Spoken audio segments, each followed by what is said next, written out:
Good evening, everybody. How you doing?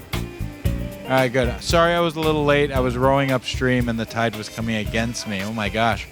I did have to call Moses. He did help me out part of the sea so I could get here in time. Greetings. My name is Eric DeQuino. I am here and I'm your friendly moderator for today. I just came right from work, so I'm all in work mode. So good to see so many familiar faces. First and foremost, we want to welcome all of our community members, school board trustees, candidates, district officials, any media who may be here with us tonight, and our fellow district parent council members. A big thank you to the district parent council for putting on this Meet the Candidates night. Let's give them a wonderful round of applause.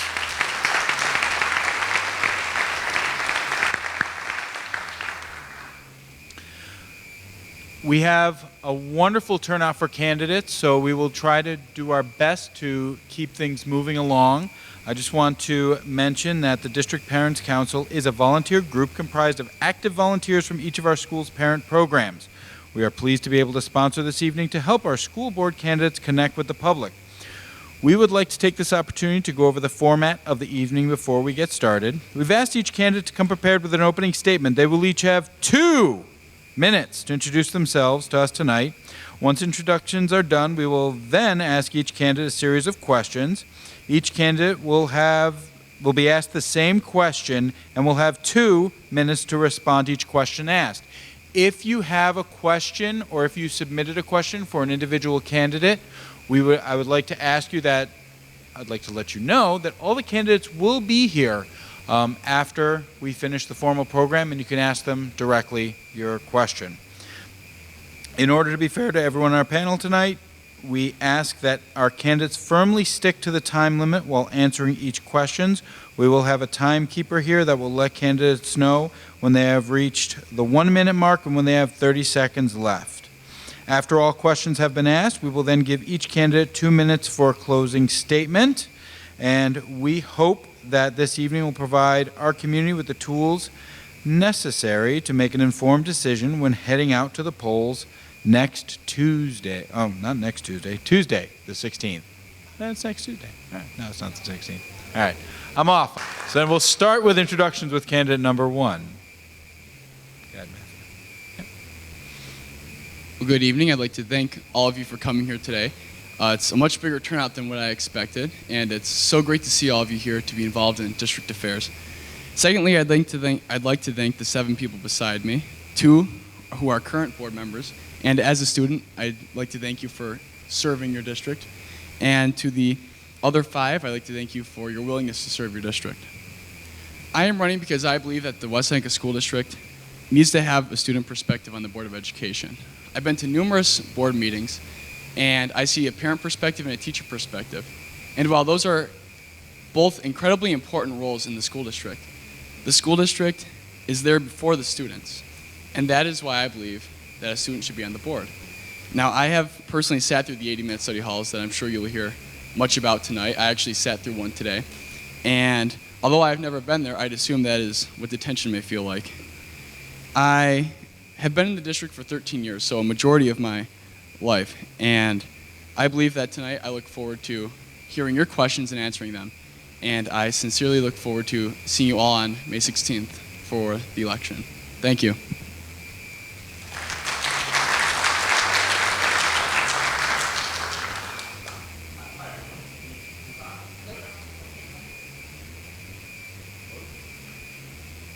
How about now? Great. My name is Ryan Tallgren. I have been a West Seneca community member for over 20 years. I'm a proud graduate of West Seneca East Senior High School, a proud publicly educated student from SUNY Fredonia and the University of Buffalo as well. I am running for the West Seneca School Board this year because I've dedicated my life to serving students. In my job as an admissions professional, as an engaged and active volunteer throughout the Western New York community, and as a person who cares about and values public education. Without the West Seneca community, I wouldn't be where I am today. I like to think that I've kind of reached the social American dream, and that public education has gotten me to where I am today, and I have a combination of professional skills and personal experience that our board could use. I'm 29 years old. my wife and I have decided that West Seneca is the best place for us to start and grow our family. And I want to take the ideas that I believe are important and make sure that all students are represented and all community members are represented in school district decisions. I've outlined some of my platforms and things that I think are important in regards to universal pre-K, outcomes for graduating students, and what leadership should look like on our Board of Education. I think that my candidacy and my skills give a balance of youth and of wisdom and understanding what students and families need in the 21st century. So I hope as we go through tonight, I give you an opportunity to hear some of what I have to say. And I'll close by saying, I was looking this week, actually, we've got districts that all have boards of education races. How awesome is it that 8 people in this community think they've got something to add to the district where others don't even have contested elections? So let's give a round of applause to all the people up here for getting out and being part of your community. Thank you. Hello, I'm Diane Barris, and I'd like to, again, thank you for coming tonight. As a resident of West Seneca for over 40 years, a parent of 4 successful West Seneca school graduates, an involved community member, a taxpayer, a retired teacher, a senior citizen, I feel I can contribute a wide range of views when dealing with West Seneca Board of Education views. Our West Seneca schools are great, as most of you can contest, and we need to maintain their quality by adults working together to provide the best opportunities for our students. We should have community involvement in our new superintendent search, open board meetings, no privatization of school programs, and be focused on what's right for our students, as well as protecting the interests of our taxpayers. That's a very tough balance sometimes that we have to have. I feel the Board of Education sets the tone for the entire school system. I wish to take my experience to act as a bridge between the educational professionals in our district and the West Seneca community, you people who are here tonight. Children are our most important natural resource. We must do all we can to give them the skills and opportunities to be caring citizens and make the most of their potential, as well as support their parents in their quest to do what's best for their children. Thank you.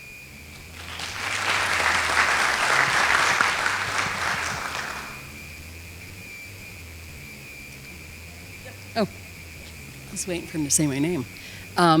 I am Carol Jarzik. I started in this district when my older son was in kindergarten. District Parent Council when I first attended, I think my second year with the boys being over at Northwood. What a great group of, it's somebody from every single building that meets monthly and talks about what happens in their buildings. Over the years, I think we've saved a lot of money in fundraising because this one knew of this candy sale that was cheaper than this company and so on and so forth. So excited to get involved with my kids in elementary level. Then they hit the middle school and they don't want to see mom around too much, but you still can stay involved. And then the high school, they probably don't even know you're there, but you still continue. And as a proud member, this is my 13th year on the board. I'm unfortunately a widow for almost 6 years now. My sons graduated from West Seneca East. My husband did, all of his siblings did, and many of them know him. I've lived in Gardenville for 39 years.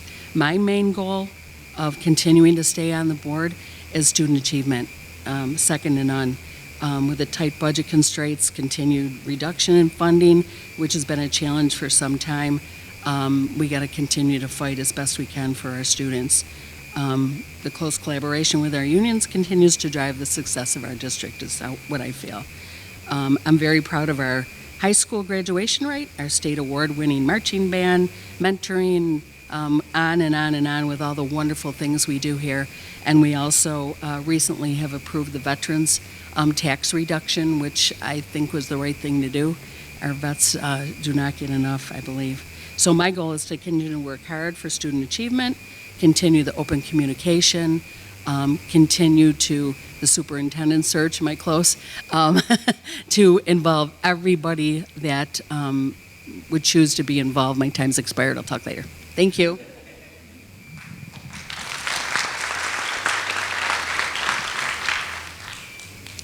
Good evening. My name is Lisa Bridenstine. I've been a resident of West Seneca for the past 21 years. I'm a taxpayer, a proud parent of a 2016 graduate of West Seneca West Senior High School, the wife of a school administrator, an elementary school teacher, a business owner, an advocate for all children, and a public school supporter. I've been an active stakeholder in this community for the past 14 years. I've been the co-chair of the 21st Century Commission, a member of the District Parent Council, the presidents of the West Elementary PTA, West Middle School PTO, and West Senior PTG. I was the chairperson of the West Senior Scholarship Night, chairperson of over 12 book fairs, a proud member of the West Seneca Sports Boosters, and the list goes on. In our community, I've been a volunteer at Resurrection Food Pantry, the Boy Scout Troop 409 out of Ebenezer United Church of Christ, a lifelong member of St. Paul's Lutheran Church, and a volunteer with Wings Flights of Hope.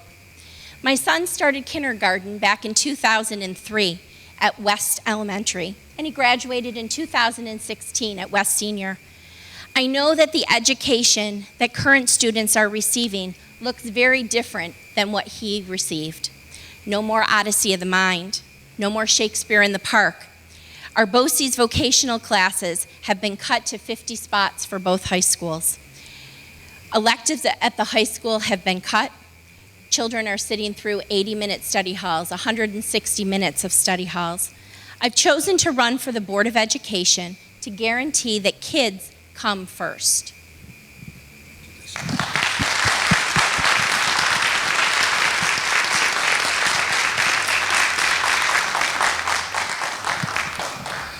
Good evening, all. I would like to first welcome our residents, family, friends, and I would especially like to thank the District Parent Council for hosting this event. My name is Larry Siebert. I'm a proud resident of West Seneca. I have three beautiful women in my life, my wife Bridget, my two daughters Amanda and Allison.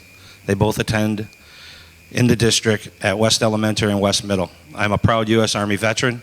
I'm employed by Delta Sonic.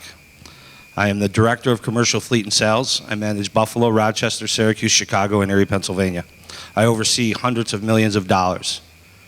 I feel that my strategic views and my responsibilities include development, balance, power, larger, while minimizing wasted steps and labor. I have no family and friends employed by the district. I am ready to work hard for you to promote responsible, strategical, fiscal spending aimed at increasing student achievement. I ask for one of your 3 votes on May 16th. Thank you.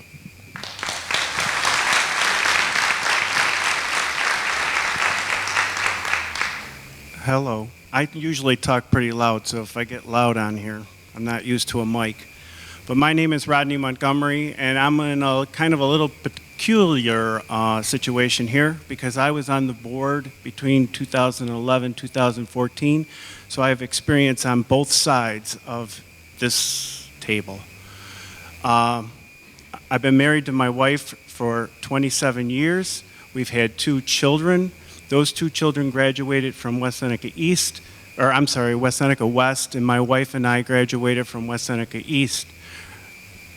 My brother graduated from West Seneca East, my sister graduated, and her 8 brothers and sisters. I now have 5 nephews in the district, 1 niece in the district, and I work for Paralegal Services, and I've worked there for the past 30 years, working myself up to vice president, basically just running the whole company because my boss decided to kind of retire and collect a check. So I'm on the I want to be back on this board because I want to correct some things that are not happening, and that's communication. This board that we have right now does not communicate, and part of the problem is incumbents will not allow new people to be heard or listen to them. And that is a major, major problem, and we have to correct this to get our schools back on track. Thanks.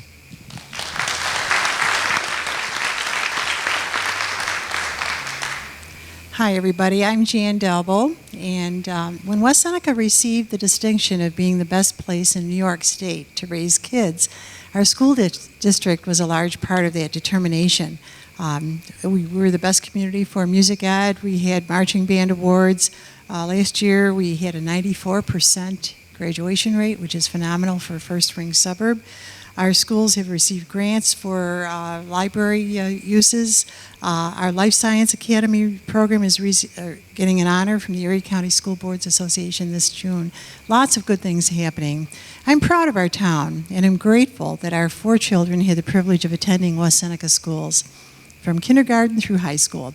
When my husband, Reverend Tom Dalbo, and I came to West Seneca to serve the community church, we had the privilege of working with many families in developing children's and youth programs. This desire to be of service continues as I serve on the board. You never outgrow your love for kids, everybody. Representing you on the board has been a privilege and an ardent task. I've worked diligently to meet the needs of kids in all areas: academic, sports, music, art, character education, and specialized programs. We have survived severe fiscal challenges with careful, experienced management. I stood with parents and staff in opposition to the financial and curricular assaults on public schools. I stood at a lot of rallies. I spoke at some rallies, and we had a lot of really assault on public education. I stood with some of you, and we spoke, and we did the best we could in advocacy with our governor, with our legislators, and a lot of work was done in that area. So, experience is needed when we have these challenges at state and federal levels. And looking to the future, the question is not change as much as it is progress. We always need a forward look, building on the good system we have had, and constantly looking for opportunities to improve it for all students of West Seneca, while remembering fiscal consideration for our taxpayers. Thank you. Thank you. I could say more. I'm wearing the pink shirt so everybody looks at me. And because we have so many, see, bright pink, all right? One of the things, as I mentioned, we have a lot of wonderful candidates who, thank you for your opening statements, very thoughtful, very insightful. But we do want to try to keep to our time limits. And yes, I will come and step off and show my bright pink shirt to, keep time moving on. So we're going to get started with the first question. I have a series of questions. Thank you, everybody, for your thoughtful questions. I'm going through it. There are some that are duplicative, and so I'm kind of going through, picking some out, and going from there. We will not be able to get to every question, obviously, but we hope we can get to some of the more salient ones that are most applicable to our Board of Education. So we'll get started, and now we will start with Rodney, will be the number one. And I can repeat any question, just ask me to do so, and I don't mind doing that.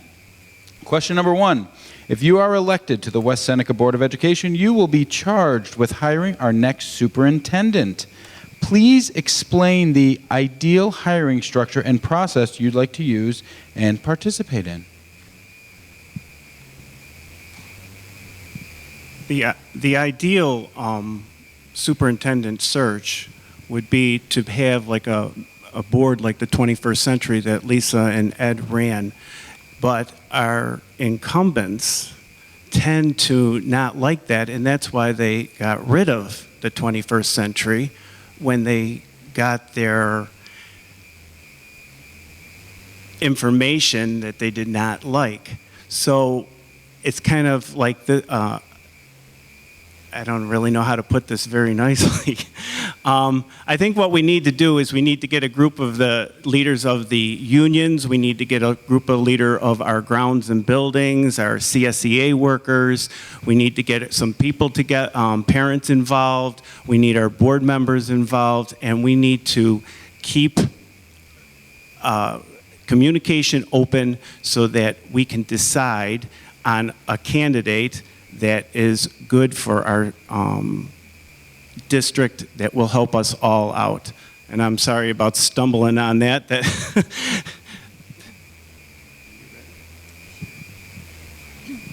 Well, folks, that's really the main effort that this school board is going to have in the next few months, is to hire a new superintendent. And I firmly believe that all stakeholders should be a part of this. Our community, our parents, and our groups. It should all be representative on an interview committee by far. Everything should be a community effort in this, as we have done many times before. I've been involved in 7, actually. 2 were interims and 5 other superintendent hirings, and we had everybody involved in the interview process. This is only fair. You know what we need. You know the values of our community, and we need that information from you. So I definitely would do that. And actually, we have come to consensus. Our board has come to consensus that we are going to use the interview process. If you were at that board meeting, after we discussed it in the open session and had input from the community, we voted 6-0 that we will do that. And so I think we should start very shortly, very immediately on this and get going on the This is the most important thing we're going to be doing this year. And we need to get at it. We need to get it soon and not waste a lot of taxpayer money in a long, long, long process. Someone out there is a perfect person, and he or she will do a great job for our district, but you need to be a part of that choice, and I firmly believe that. And I think we need to get going on it, too. So that's my answer about that one.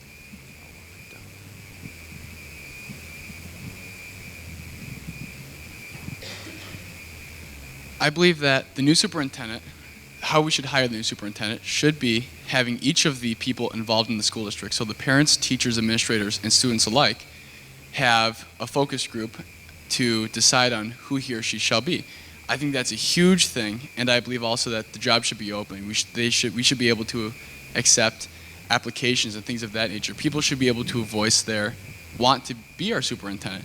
I myself was picked to be on a focus group, a committee, made up of students to decide on the new superintendent of schools, and that focus group sadly never came to be.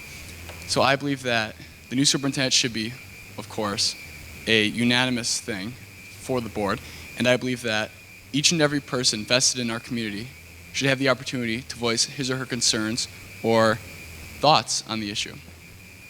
Thank you.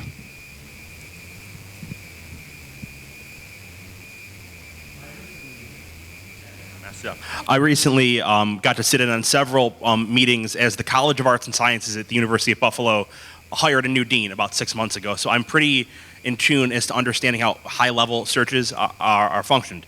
I'm thankful that the current board has utilized a search firm to try to find the best candidates nationwide. While they're doing that, we also have to be cognizant of state-to-state reciprocity so that we don't make any mistakes in hiring someone or offering to people who can't actually become administrators in New York State. So I think it's important that we use professionals who are able to help us identify and background check the right folks.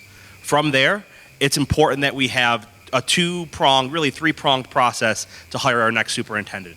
The first is public meetings with 3 to 5 of our best candidates. Those should be recorded, live streamed, and able for as many folks within the community to see. Those are the most important way that each and every person can get their questions answered and see in a public-facing statement how our next potential superintendent can answer questions and present to the community. From there, I think it's important that we have stakeholder coalitions meeting with these people in smaller meetings as well so they can get their unique needs and questions answered, whether that be the bus driver, the mechanic, the administrative assistant, the teacher, the counselor, the principal, the student, the taxpayer. Each person brings something else different to the table, and our next superintendent needs to understand the uniqueness that is West Seneca, and that will be done through a combination of large public-facing meetings as well as smaller meetings with stakeholders throughout. From there, I hope that the Board of Education can work through the various stakeholder communities and constituencies to come to make one cohesive hire. Thank you. I feel a lot of our superintendents in West Seneca have come internally. So I think first we need to look internally, do we have someone who is qualified to be our next superintendent, who has the vision that we would like the district to have? And if that person is not there, then we need to go outside that little sphere that we have. And we need to have a confidential search for a superintendent. You can't do anything too public because most superintendents, if they're already working at a job, they do not want their employer to know that they're seeking a different employment. So that would be select stakeholders from each of the community constituencies, each of the school constituencies to come together to be involved in that process.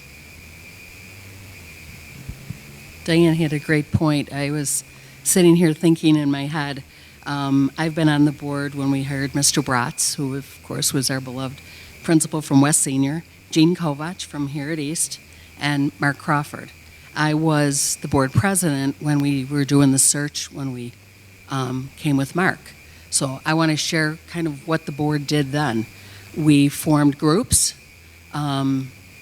staff from all over, our support staff, our teachers, administrators, students. By the way, each candidate, Mary, you can attest to this, the students asked the hardest questions. Every single candidate told us that. I loved it. We had civic groups from town. We had a whole, everyone in this room knows West Seneca is close-knit. We love our town. We love everything about us. So we took all these groups. We did not choose the people in these groups, we as the board. I think there were 80 to 100 people asking questions. They sent their responses and who they felt they would like to be our next superintendent back to the board. We had all these responses come back. I'm very proud to say that it was between 80 and 100, I believe we had in these groups. And Dr. Crawford got the thumbs up from every single person. That's kind of unheard of, and it's tough. We were thrilled as a board and couldn't wait to have him. And 7 years later, which is kind of unheard of for a superintendent to stay in that long, Mark is time to retire, and we wish him well.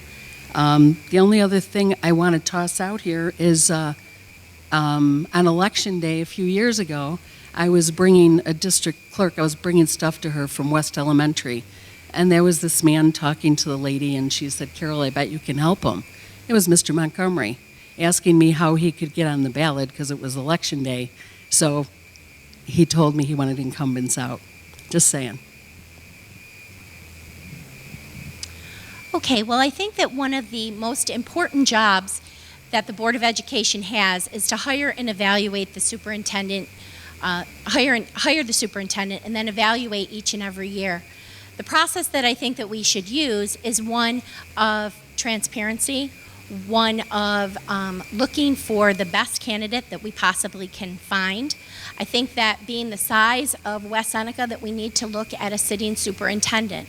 Coming into the job of the third largest school district in Erie County, we need to have somebody that has experience, somebody that has the ins and outs of what happens, especially in a district this large.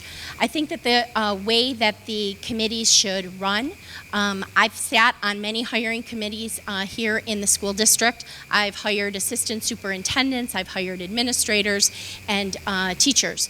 And I think that what we need to do as stakeholders, as people have said, we need to have stakeholders from staff, we need to have administrators, we need to have parents, we need to have community members. Each one has different skin in the game, and we all need to come together in order to make the best decision possible.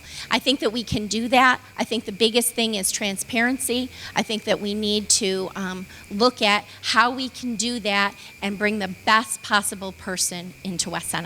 They have big shoes to fill. Okay, well, the one thing that I when I look at a district and I look at anything, where does it stop?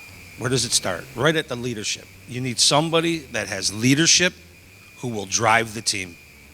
You need somebody that will come in and be able to hold his staff accountable and be able to make sure that the Board of Education allows him to do his job. I just feel that all stakeholders should have a voice in the process. That's it. Thank you. Thank you very much. Next question. What do you think are the 3 biggest challenges currently facing our district, and what do you think are the best ways to confront these challenges? Yeah, Jan. Jan, you're next. Oh, great. Okay. Don't time me till I start. All right. How many do you want me to say? 3? Yep. 3. Okay. We have a challenge, of course, of finances because, in case you're probably aware because of all the publicity on it, but we were shorted $37 million over a period of years recently. And so funding has been a very big problem. And this is why we had to finally get to the place we had taken our fund balance and paid for our programs. We didn't want to do what other districts had done in cutting sports and music and all these things that are not mandated. We tried hard to keep our programs during this period of loss of income from Albany. And when during that time, we spent our fund balance down, and then we were called a district in crisis by the comptroller. Well, we now have at least stopped that gap elimination process through a lot of advocacy and a lot of working together from parents and district people all through the state in objecting to their shorting us on the funding. So anyway, we now are in the process of building back and bringing back some of the things that we had to cut. We cut electives. We cut things that hurt. And I know it was a tough time, but we survived. We survived this fiscal crisis. So I think rebuilding now is one of our major emphases. We want to bring back a lot of those things that we had to cut. The other problem that I would say is the attack on public education and on public schools. Not only is there an attack from Albany, but now we have it from the federal government. And I believe in public education. Do you know that public schools are the only hope for every child? We don't discriminate. We don't select. We accept, and we accept every boy and every girl into our schools. And this is their chance for an education. So we need to be alert. Thank you, Jan. Oh, get me going. Matthew? I love public education. Thank you. So I believe that 3 of the largest issues facing our district are, of course, as Mrs. Dalbo said, finances. And if elected, I would take into consideration what money goes where, and I would see where I could find things that maybe could not necessarily be cut, but things that are, how do I say, like, for example, programs that are not filled but are still funded and things of that nature, which would be extracurricular things that are not filled with students. And another thing, of course, as Ms. Dalbo said, are electives, which I find crucial to the life of a student. I myself am involved in many electives. However, my sophomore year, 21 classes were cut from West Seneca East and West Seneca West together. And I found that to be a huge thing, and that's one of the primary reasons I think I'm running. And I would take a look at contractual things. I know, for example, the WISA contract has teachers only being allowed to teach 2 preps, and a prep is a class. And if you could put that third prep in there, which it had been for many years prior, I think we could get most of our classes back. And another thing is properly adequating school population. Right now we have schools, wonderful schools, historic schools, such as the Winchester Building, that are very low in student population. And I think that if we wiggle around a way to to redistrict, but when I say that, I don't mean taking kids from one school and putting them into another. What I mean by that is grandfathering in students who are currently there and leaving the work up to something such as the 21st Century Commission, which we would reestablish to draw new boundaries and see how we can properly adequate our schools, especially our elementary schools. Thank you. Thanks, Matt. I see 3 key issues. The first I think of as vision. So recently, the current board made some decisions in regards to universal pre-K that I think are short-sighted for the 21st century family. West Seneca and our community has seen an increase in students who need free or reduced lunch. That tells me that we have more 2-parent families that are working, more single-parent families, and families who are outside of what you'd consider a traditional family. We need to find ways to implement in-district full-day pre-K for those who want to choose that for their family. As we think about parents and caregivers who are trying to find the right district for their family, West Seneca has an opportunity to be a leader and to think ahead, to bring more families into our community, and I think that's one key way that we can do that. The second is we've seen a major reduction in our support staff and grounds crew with the same amount of space to cover, care for, and manage our physical plant. That's going to deteriorate very quickly if we don't think of creative ways to either find opportunities to employ more full-time workers to upkeep those things or be creative about how we utilize new technology and upgrade our technology to make those grounds, buildings, and physical plant what we need in 2017. Finally, Matt alluded to this, which I think is a really important point, in student outcomes.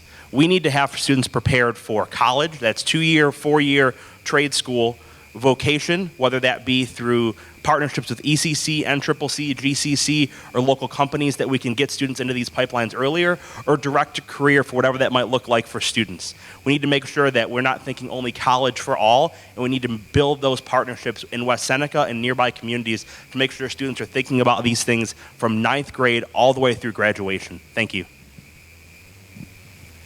As a couple of people have already alluded, finances, that's an important thing. We need to have a great school system, provide everything for the students that we need, but not drive homeowners out of the area because of high taxes. So we need to be cognizant of those things and find good ways to economize what we spend our money on. We also need to provide classes for students that are going to help them in their career paths. I know in the schools we started software classes where, this is a track that the students can take to get them ready to go into that profession, because that's an up-and-coming profession.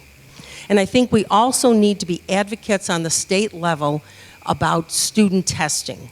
Sometimes we test to test, and that's not always a good thing. We're wasting time in classrooms preparing students for this critical test that then really isn't used for any diagnostic reasons later. So I think we need to really work on that. Unfortunately, we can't do much at the district level, but we could be advocates at the state level for that. One thing that comes to mind for me is declining enrollment. When my husband graduated from West Seneca East, there was 15,000 students in our district. I believe we're about 6,700 today. And obviously it goes down every single year. That always creates chaos, because what are we going to do now? We closed 2 elementary buildings, which helped a great deal. We increased the size of our middle schools. I would love them to be equal. I wish we had enough room on the west side as we do on the east. So I feel declining enrollment is a challenge. Finance, of course, the state, wouldn't you love them to change and give us the money back that we're due? To me, I believe our students are not all the same. Everybody in this room learns differently. I think our teachers do an awesome job of educating every single student. But with all this opt-out and things that I support, teachers should be evaluated differently. My third thing is maintain programs and continue adding programs. I think that's a challenge. I know when we added back the 4th grade music, was it, Mary? Oh my God, it was awesome. And I remember when my kids hit 4th grade, what an opportunity. On my wish list to toss out, I'd love to have languages taught to the elementary level. I wish we could afford it. And I know that to me that's part of a challenge, but that's on my wish list, because that's when they're little sponges, and that's when they're going to learn. I'm not going to learn Spanish at my age probably, but I mean, these little ones, I think we're missing a big opportunity with that. I just wish the state would give us the money that's ours, that we could start adding some things back.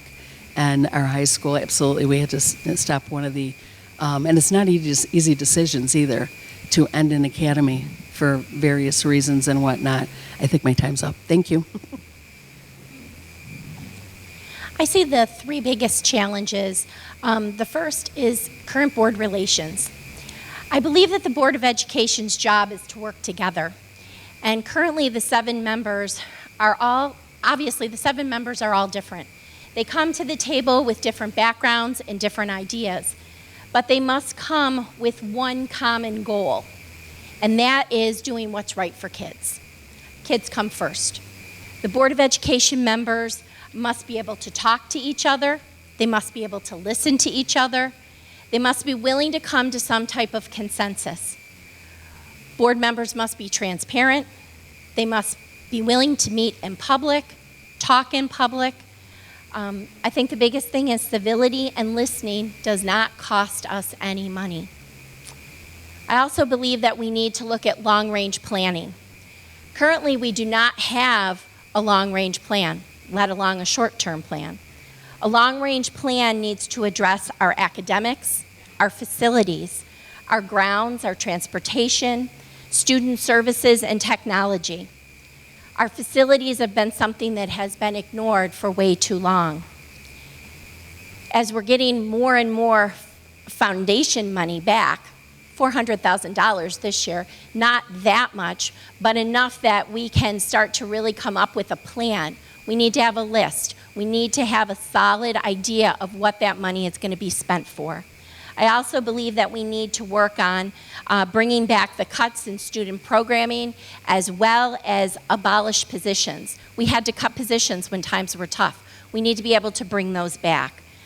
We also need to look at our career and technical opportunities for our students.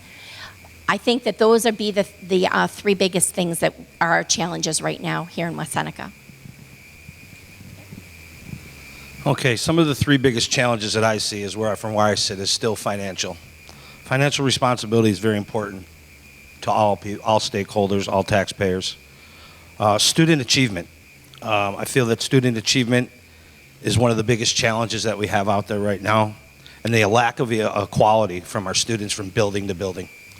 Being able to have both sides of the town being on the same page, where if you moved from one street, from west to east, the programs would be the same, and the kids and the students would all be able to be on the same page at the same time.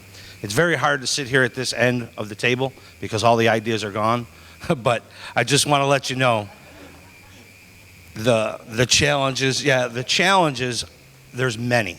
What we need to do is we need to put them in order, and we need to find out what's best. And how do you put them in order?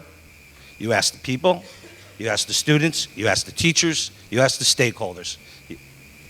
I'm sorry, 1 minute? Okay, that's it. I appreciate it, thank you. It certainly does get harder when you're the last one. It's kind of funny because Lisa was mentioning a plan. Brian Schultz has always said that he's got a 10-year financial plan for the school district. He's been out of the district for 2 years or 3 years, I believe, and we still have him on staff. That's not favorable to me. However, that 10-year plan never seems to have a plan on what we're doing with our buildings, what we're doing with our students, what we're doing with our teachers, what we're doing with CSEA. We don't ever have a plan for that. The other thing is we keep saying we have such a great school, but college-ready students coming out of school are 30%, and I've heard statistics as low as 20%. How can you send school students to college when they can't even perform at that level? And that's including the AP courses. So that's a real problem. So we're lacking a plan, and we're lacking college-ready students, and I feel the next thing is the decline of our buildings. Our buildings are starting to show a lot of wear and tear. They've been in our district for 40, 50 years, and therefore we're going to have lots of roof repairs coming up. We're going to have the brickwork has to be done. So, that's a lot of money that's got to be spent too, and that's why I'm into consolidating and kind of like what Larry's saying, that everything gets equal when we have one school system instead of two sides. Thanks. I didn't say that. Well, no. Thank you very much. So, nope, it's going to be Matt. Oh, it's in me? Yes. Okay. As board members and community members, by the way, so some of the questions, as I've been looking through, I might alter it, adjust it, combine a few to make one question instead of having 5 of the same ones, but I'm trying to do it in a way that encapsulates what everybody's thinking. So, yes. And hopefully it sounds well when I read it. But again, I can repeat any question. As board members and community members, you have many stakeholders that you are connected with. How will you be able to mitigate any perceived conflicts of interest? I'll read it one more time. As board members and community members, you have many stakeholders that you are connected with. inside the schools, outside the schools, in the communities, running in the market in the square, wherever. How will you mitigate those perceived conflicts of interest? Well, as a student right now, I'll be attending college in this fall, and I will be attending college for liberal arts. And I personally don't believe that as a student, I have many conflicts of interest. The ones I really honestly cannot think of any that I may have. If you were to see me at the market in the square, I'd very happily talk to you about district policy, and I'd love to hear your opinion as to anything that you'd have to say. But as far as conflicts of interest go, I don't really believe that I'd have any as a student going to college right now. So, thank you. I'm coming to market tomorrow. We're going to chat about policy. So, yeah. I've ran my campaign since I went to the school district, kind of how to run for school board thing back in March, which seems like a decade ago now.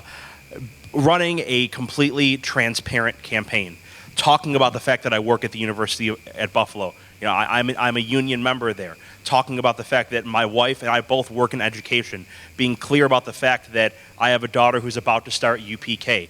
I will continue those types of clear-minded, upfront, transparent, and honest ideas if elected to the school board. If there is ever a vote where there is any sort of conflict of interest that comes up, I will be upfront and abstain or do whatever proper procedure based on Robert's rules. And if there's a parliamentarian in the House, you can, help me figure out the right way of saying it. I'll ensure that I'm not voting on things where there would be a conflict of interest. I think that is one of the most important things as a millennial. There's a certain value on experience and being genuine about what you're trying to do that my generation, I think, has been kind of pigeonholed to believe. And I want to push that forward with any vote that I do, any idea that I come forward with, and any position you want to have a conversation with me about. Thank you. I think to have the best system, any kind of system, is to take all different kinds of views, put people in a room, and have them just hash everything out. And then try to figure out what all the common grounds are. And I think that's what you need to do for a school system. The teachers come from one perspective, the administration comes from another, students come from another, but we all have one thing in common. We want to do what's best for children. And so I don't think you can have a conflict of interest if you keep that in your forefront of your mind, is that we're looking for what's best for the kids. And that should be first. I agree. I was listening to Matt, and I totally agree what he's saying. If you're elected to the board, you have to sign a letter stating that you have no conflict of interest. So if you're the head of ABC News, and we do something with ABC News, you got to sign that letter and say so. That's one of the things we have to do. What I've found, and I love it, I'll be at Wegmans or Market in the Square. And sometimes I go and my hair's all blinged out because it's early morning. I want to get something quick. And parents and teachers, aides sometimes I've run into. Mr. Jack from Northwood, that was our custodian, I've ran into him a few times. Nobody is bashful in West Seneca to ask a board member a question. Personally, I love it. I love it because you're hearing, like you said, Diane, I love hearing what people's concerns are.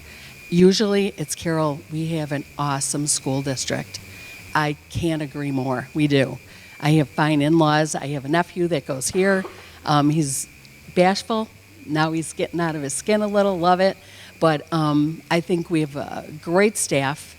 I don't care who it is, from the cook to the SRO officer that's become friends with our students. But I don't see a conflict of interest, and I'm not sure. It was an interesting question. I'm wondering where that came from. But anybody that knows me knows I'm honest. I'll say what's on my mind. I'm open. Anybody can call me. I apologize to the few parents that have called because the board has always said our president is our facilitator. So I'll say, you know what, call our president, make sure she knows. Or, best advice I ever got is when I was elected to the board, Mr. Schleifer, anybody that knows him, he took me to lunch. And I was scared to death. Oh my God, am I really remember this? Ready for this? I'm a PTA mom, right? And he took me to lunch and he said, Carol, refer, refer, refer. I'll never forget it. Any good board member will refer a parent to where, or call the teacher, call the principal. Oh, I'm getting cut here, but I think that's great advice. Thank you, Carol. Okay, as far as any conflicts of interest, first of all, I have no family members that are employed in the West Seneca Central Schools. I believe in transparency. I have no union backing in this election. I'm an independent. As I like to say, and I've been saying to people that I've been talking to, I'm on an island. I'm all by myself. I believe in doing what's right for kids. I know many of the people that are up at this table. I know all 7 of the board members that are currently on the board. I've become friends with all of them over the past 14 years. Doesn't mean that I share their opinions. It doesn't mean that I'm going to do as they say. As I said earlier, I am on an island. I am independent. I have no family members that work for the district, and I have no union backing. Well, part of my whole campaign is talking about is that I have no friends or family in the district. I talk about ethics and doing the right thing. And most importantly, I am one of the 7. I'm not married to the hip by anybody. I have my own thoughts, and my thoughts come from the people. That's the one thing. It is not one-on-one. I just want you to know that when I'm in a position and if I was elected, I have ideas, visions, and plans to get more input. That's the most important thing, is input. Thank you. Hello. I do have a conflict of interest, and I signed one of those affidavits that Carol was talking about because I work for many, many law firms. So when our school district hires lawyers, I don't want to be a part of that because I make money off of lawyers. So when we hire, say, Phillips Lytle, which I do not work for, or Hudson Ross, which I do not work for, I abstain from those types of matters when we choose lawyers. So that's one conflict of interest. The other thing that I would like to get rid of is on applications where you are asked if you know a board member or are a relative of a board member, because that tends to tell people, hire me. I don't want that on the application. I don't want anybody to know if I'm involved with that person or not involved with that person. It doesn't matter to me. It's up to that staff member to hire whoever they feel is needed to be hired. I just want to add just 2 quick things. We are hiring 17 teachers this year and adding programs back, which we're happy. And we do have a facilities improvement bond issue that is in the planning stages. So just a couple of previous things on that. I was a teacher, as you know, and I was teaching in another district, so I wore 2 hats, and I was able to balance that between being a board member and being an educator, and I think that was a plus. Now, I was on this board for 17 years before anyone that shared my last name became an employee. I certainly didn't run, obviously, for the school board to hire family. But my son, I'm honest with you, my son went through education and chose to apply here and another district. He was offered both jobs, and he selected this one. I had nothing to do with the interview committee at all. And if anyone here has a problem with his work and his contribution to the district, I'd suggest you talk to his supervisor. And that's what you could do with any employee, if you have any problem with that at all. But I was 17 years on the board before any relative, and that's the only relative. I only have one working in the district. There's been news out there that I have many, but I only have one. And I think I'm proud of it, that he's doing a wonderful job in his work. And I had nothing to do with the interview committee. So I just want you to know that. Thank you.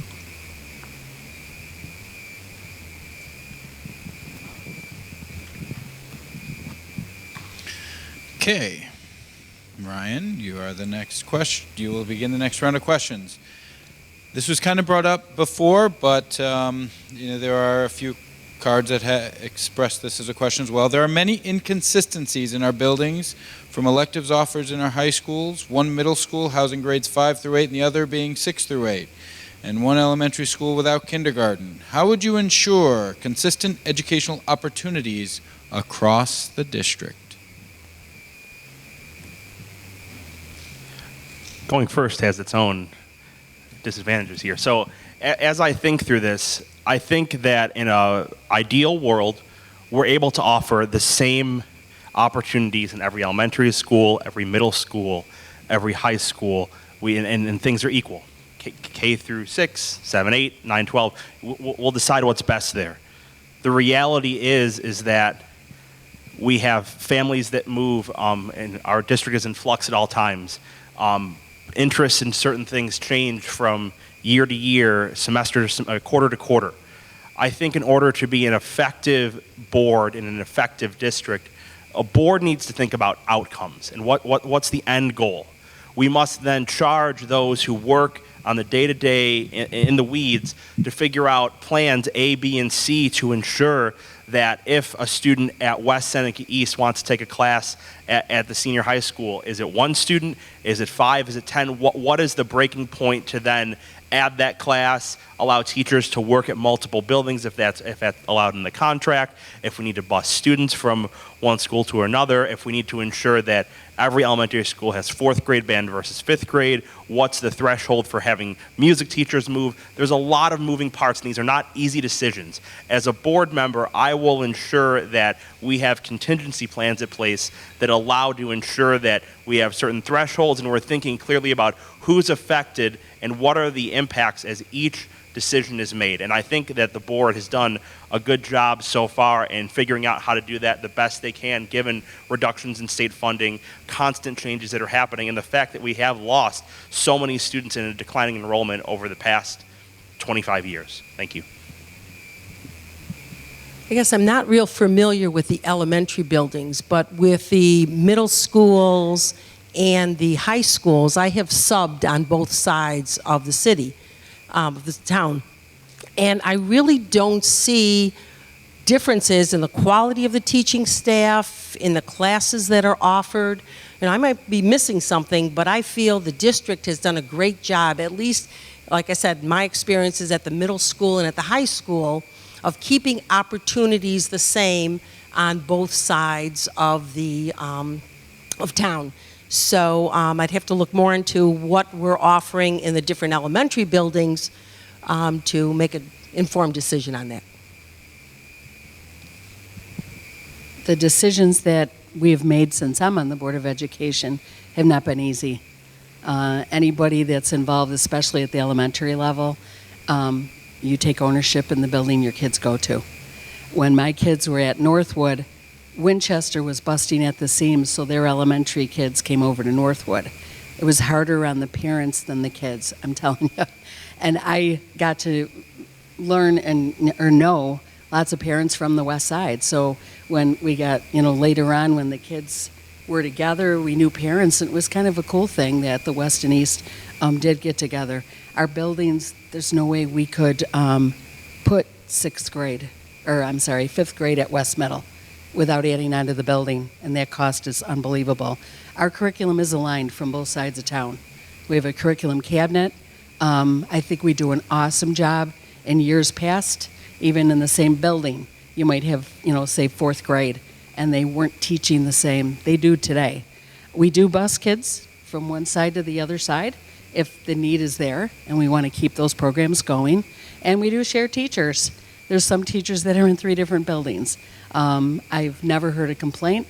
They love it, and we're all here for one reason, to give the students what they need and to try to be equal to all of them, and I think we do a great job at that. Thanks. I think that when we look at equity and we look at what's fair on one side of town and what's fair on the other side of town, what's fair at the elementary level, it all comes down to decision making. Some of that onus does fall on the Board of Education, but we also need to have in place, we will have a strong superintendent, And we will also have strong administrators that will help to lead that decision and be able to hopefully give good data to the board to be able to look at to make the right decisions. Those decisions are very hard. Having been the co-chair of the 21st Century Commission, I can tell you, coming up with 17 different proposals for the Board of Education to look at with different things in each proposal, it was comprehensive. Not quite sure when you look at the decisions why the little kindergarten babies at Winchester are now bused over to Northwood.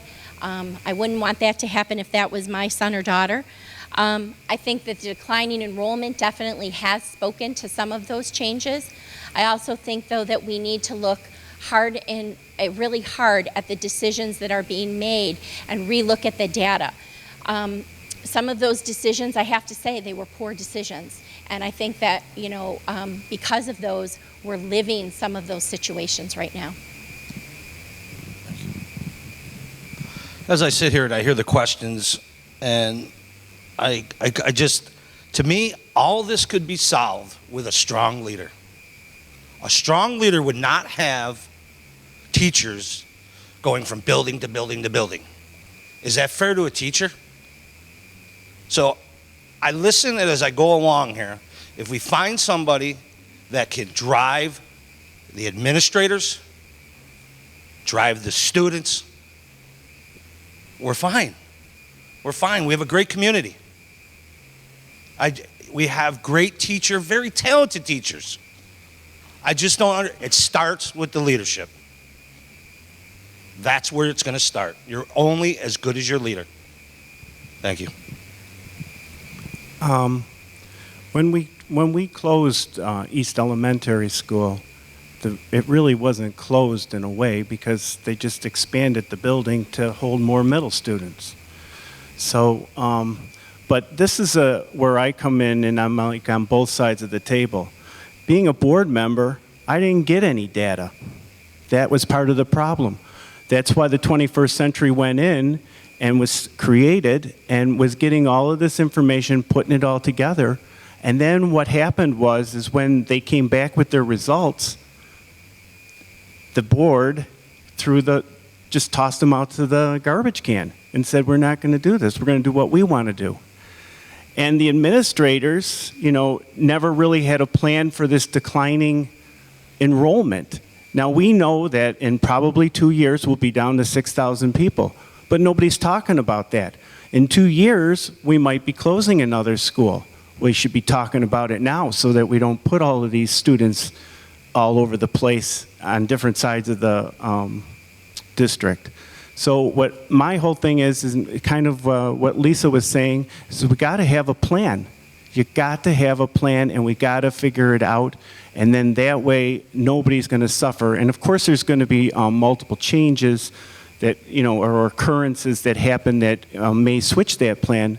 But we have to have an administrator or a superintendent that can lead and put together a plan with the board to keep our district as one instead of multiple schools.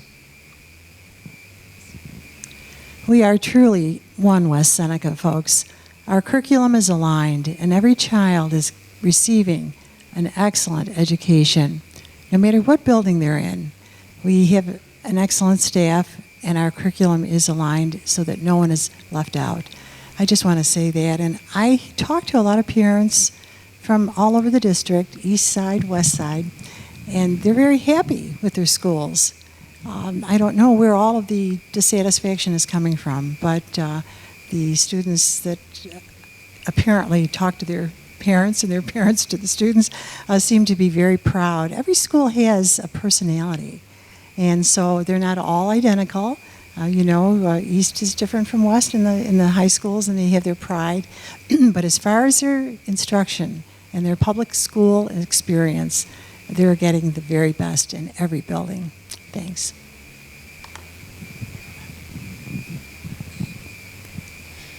So to solve district inequity, I think it would have to have a 3-group solution.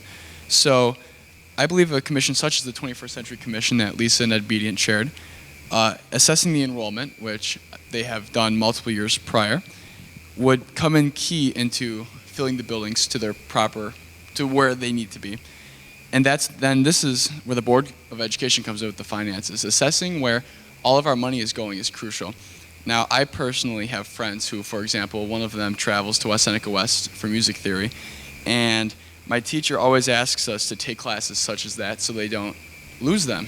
And the fact that a student would have to travel across the district is very sad, I think, to where in the ideal district, each of the high schools offers all of the classes that the district offers.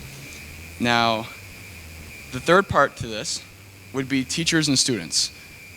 I would propose 2 focus groups, for example. One of the teachers at East has to travel a lot for different classes around the district, music classes. And I think that their opinion should be taken into 100% consideration, as with the students who are actually traveling on these buses to and from West and East High School. Great, thank you very much. Next question. What are some of the most imminent threats facing public education, and how would you work to mitigate those threats if elected as a Board of Education trustee?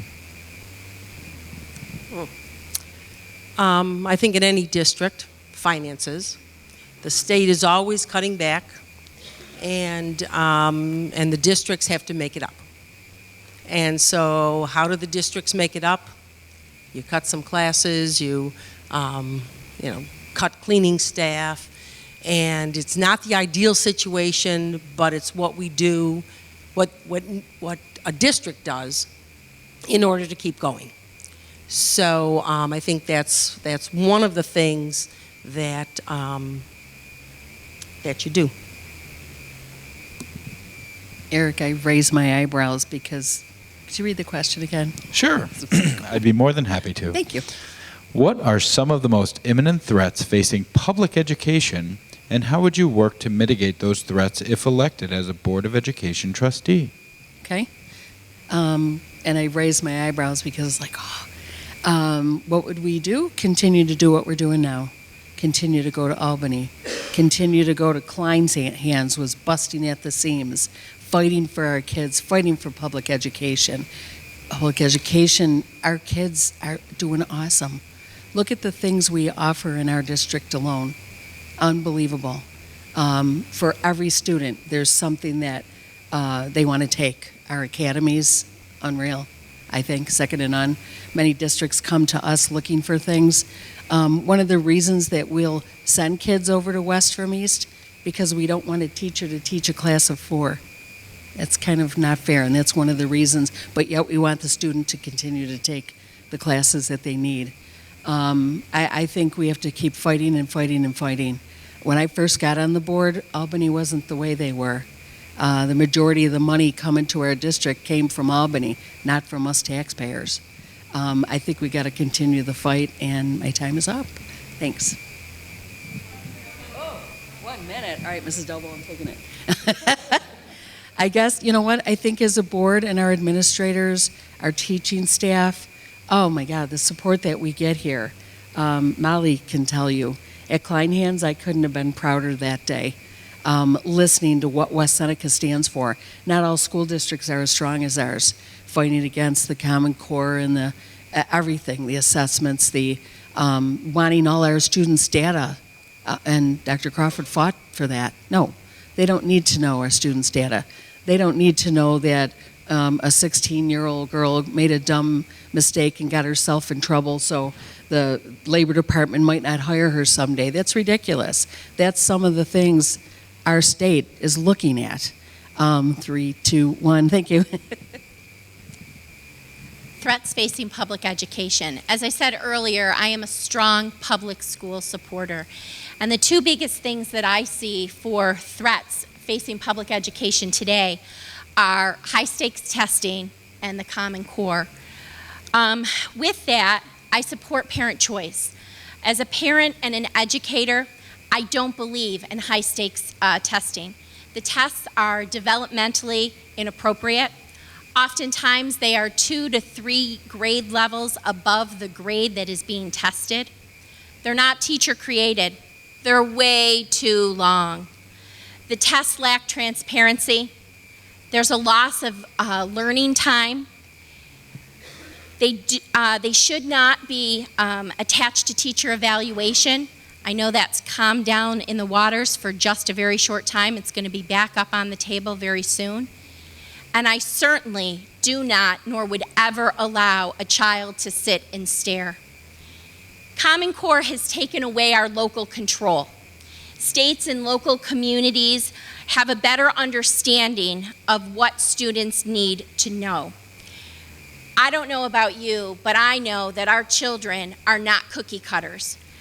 Good education policy realizes that all students have different learning styles, preferences, and paces. Implementing Common Core has cost this district so much money to implement buying certain items as well as training our staff. So if I look at the 2 biggest threats right now, I would say those. I've been a strong advocate for our students, participating in countless rallies, walking on information pickets with our staff, contacting our elected officials at the local, state, and federal level. Again, I do not support high-stake testings, and I do not support Common Core. Okay, well, the question was asked. Plenty of things were going through my head again. And as like anything, when I start to evaluate things, I look at them and I say, well, we have the Common Core, we have this, and when I talked earlier, I talked about putting things in order. And if you don't correct the privatizations of the public school system, you don't have any curriculum, you have nothing. It is immediate a threat. And if you're going to go after for the decreased funding that's happening, okay? Then I'm looking at the other things. We would have to go to Albany and try to protect our children. We had to lobby at Albany. That's the most important thing. Our public schools being threatened and the decreased funding.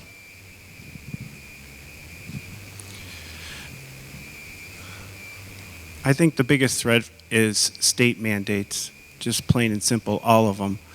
As a local, I would rather have us take care of our own schools with our own taxpayers, stop taking the money from the state and doing it all on our own, because the parents then would have an influence on what their children are learning. And I think that that's the best way to give an education. When the state mandates all of these things and tells us where we have to put our funds, then we can't get enough money to do that, and then you have to take away from other things, other subjects, electives, our librarians, counselors, and that really takes away from all of our backbone to the school district. I mentioned in my opening remarks 2 of the areas that have been really stressful, and they continue to be. One are financial, the other is curricular. And under the financial part, Rodney's right, unfunded mandates come to us all the time from Albany, things that we have to do and they don't put any money with it. Curricular, we have the collection of data that was mentioned also. You see, everything's mentioned. It's insane. We have to report now to the state about every time a kid blows his nose. You know, it's really, really tough. And it's useless stuff. It's only used, of course, to market, and you realize that. The excessive testing, I'll always support a parent's right to do what's best for their kids. Until tests are diagnostic and prescriptive, we will continue to stand up against the test and punish atmosphere that we've been in lately. Curriculum changes with the Common Core. You realize that these were, really? Just 1 minute? Okay. Curriculum changes with the Common Core. These were all designed to be moneymakers for companies like Pearson. We had to change all our textbooks, and he made millions and millions, probably billions, out of this. It was all big business, folks, and education suffered because of that. And I will fight that forever, and I will talk about that forever, because it's been a devastating thing to us. And it continues, and we will continue the good fight. So thanks. So as a student, of course, one of the biggest hurdles that I've found in high school is the Common Core curriculum. I feel that it suppresses teacher creativity to a degree, and it is a very tough thing to learn, quite frankly.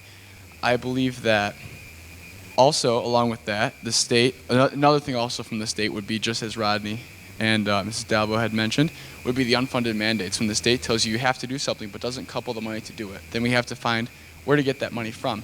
And I really don't think that's right, as many people would not. Now, I interned for the state senate for a while, and I believe that I know how to get to a state senator or a state assemblyman. I know the effective means to get a hold of them. I know that if we send them an email, quite frankly, someone like me would be the one to answer it, not the state senator, him or herself, or the state assemblyman, him or herself.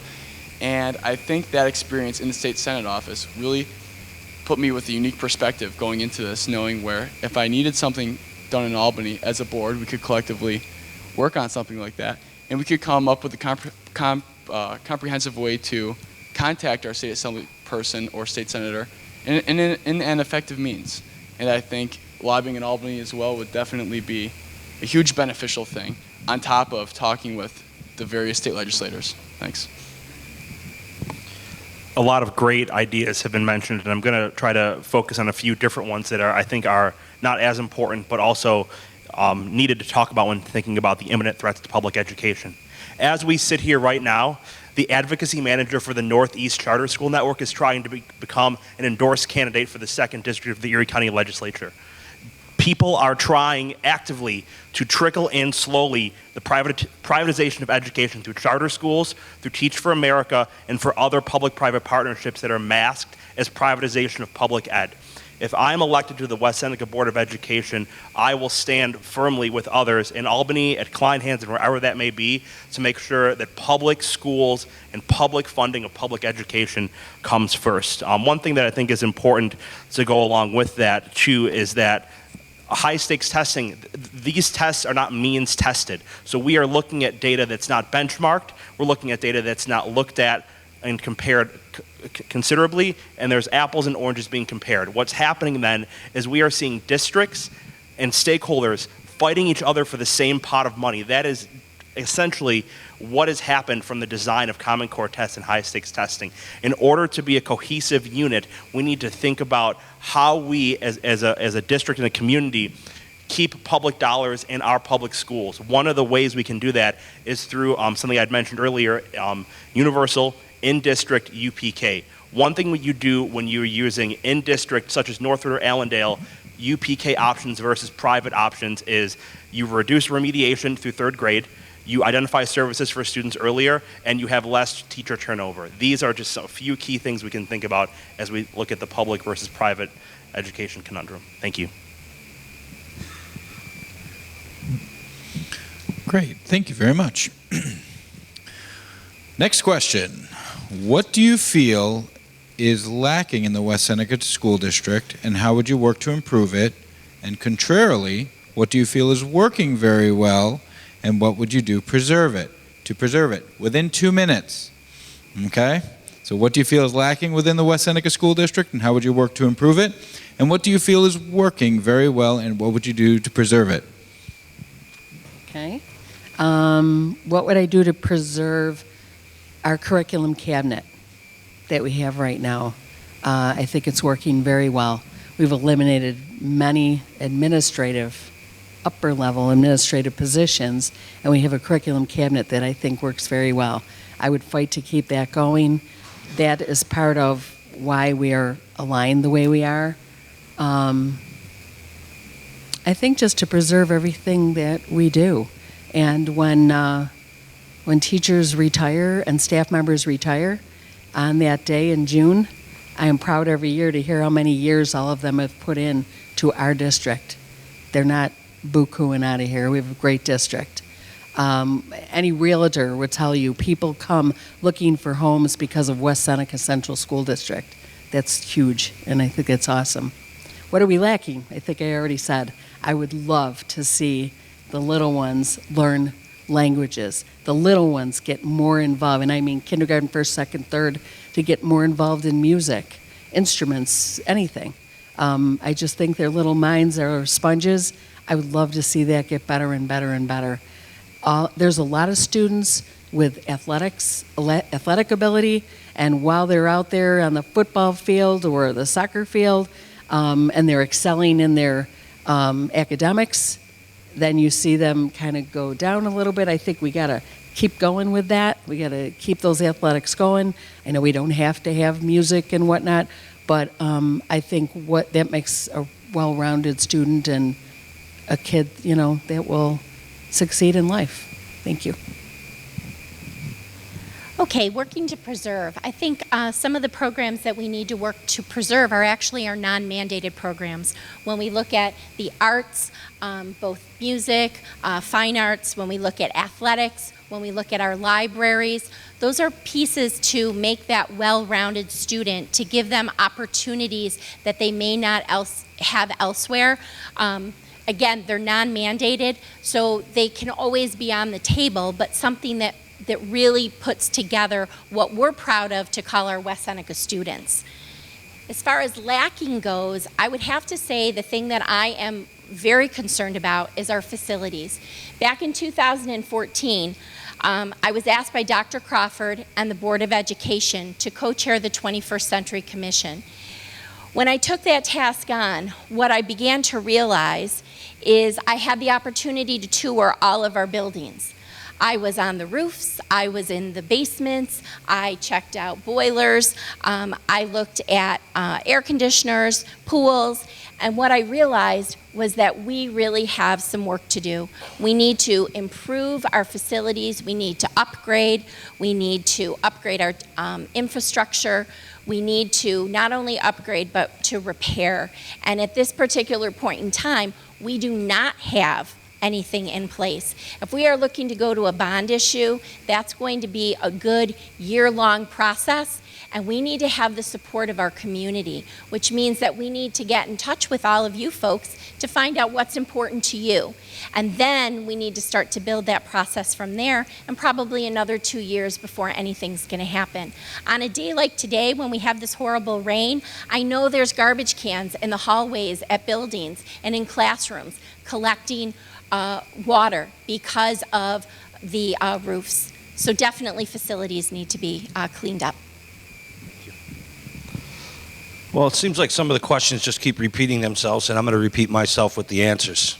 It's fiscal responsibility, it's student achievement, and it's the equality of our students' experience from building to building. Okay? And how would I work to improve it? More accountability, more leadership. Things that work well: a great community involvement, and very talented teachers. How would I preserve it? Continue to preserve all of our resources. Thank you. What I think is working is our police, our school security. We have implemented many different techniques of watching for problems. We have put up cameras, which, by the way, picked up somebody pulling one of my signs from a private home. And we'll see where that leads to. We have a great relationship with the West Seneca Police and the emergency task force that we have in West Seneca with the school system. So I think that that's a great thing to preserve for our students' safety. The thing I think we're lacking is a lot more electives, in the sense that, like, I'll just say photo classes, videos. Electives always give or inspire a student to go on to better things. Like, my son took one video course, and he now is a real estate photographer that is going all over the country taking pictures of million-dollar estates. And he is now going, because of those videos, he's going to open up a corporation here in West Seneca as a haunted house, so I'll give him a little advertisement in October. And I took one course by Mrs. Willard. It might have been Mrs. Willett. You might have remembered her, right, Jan?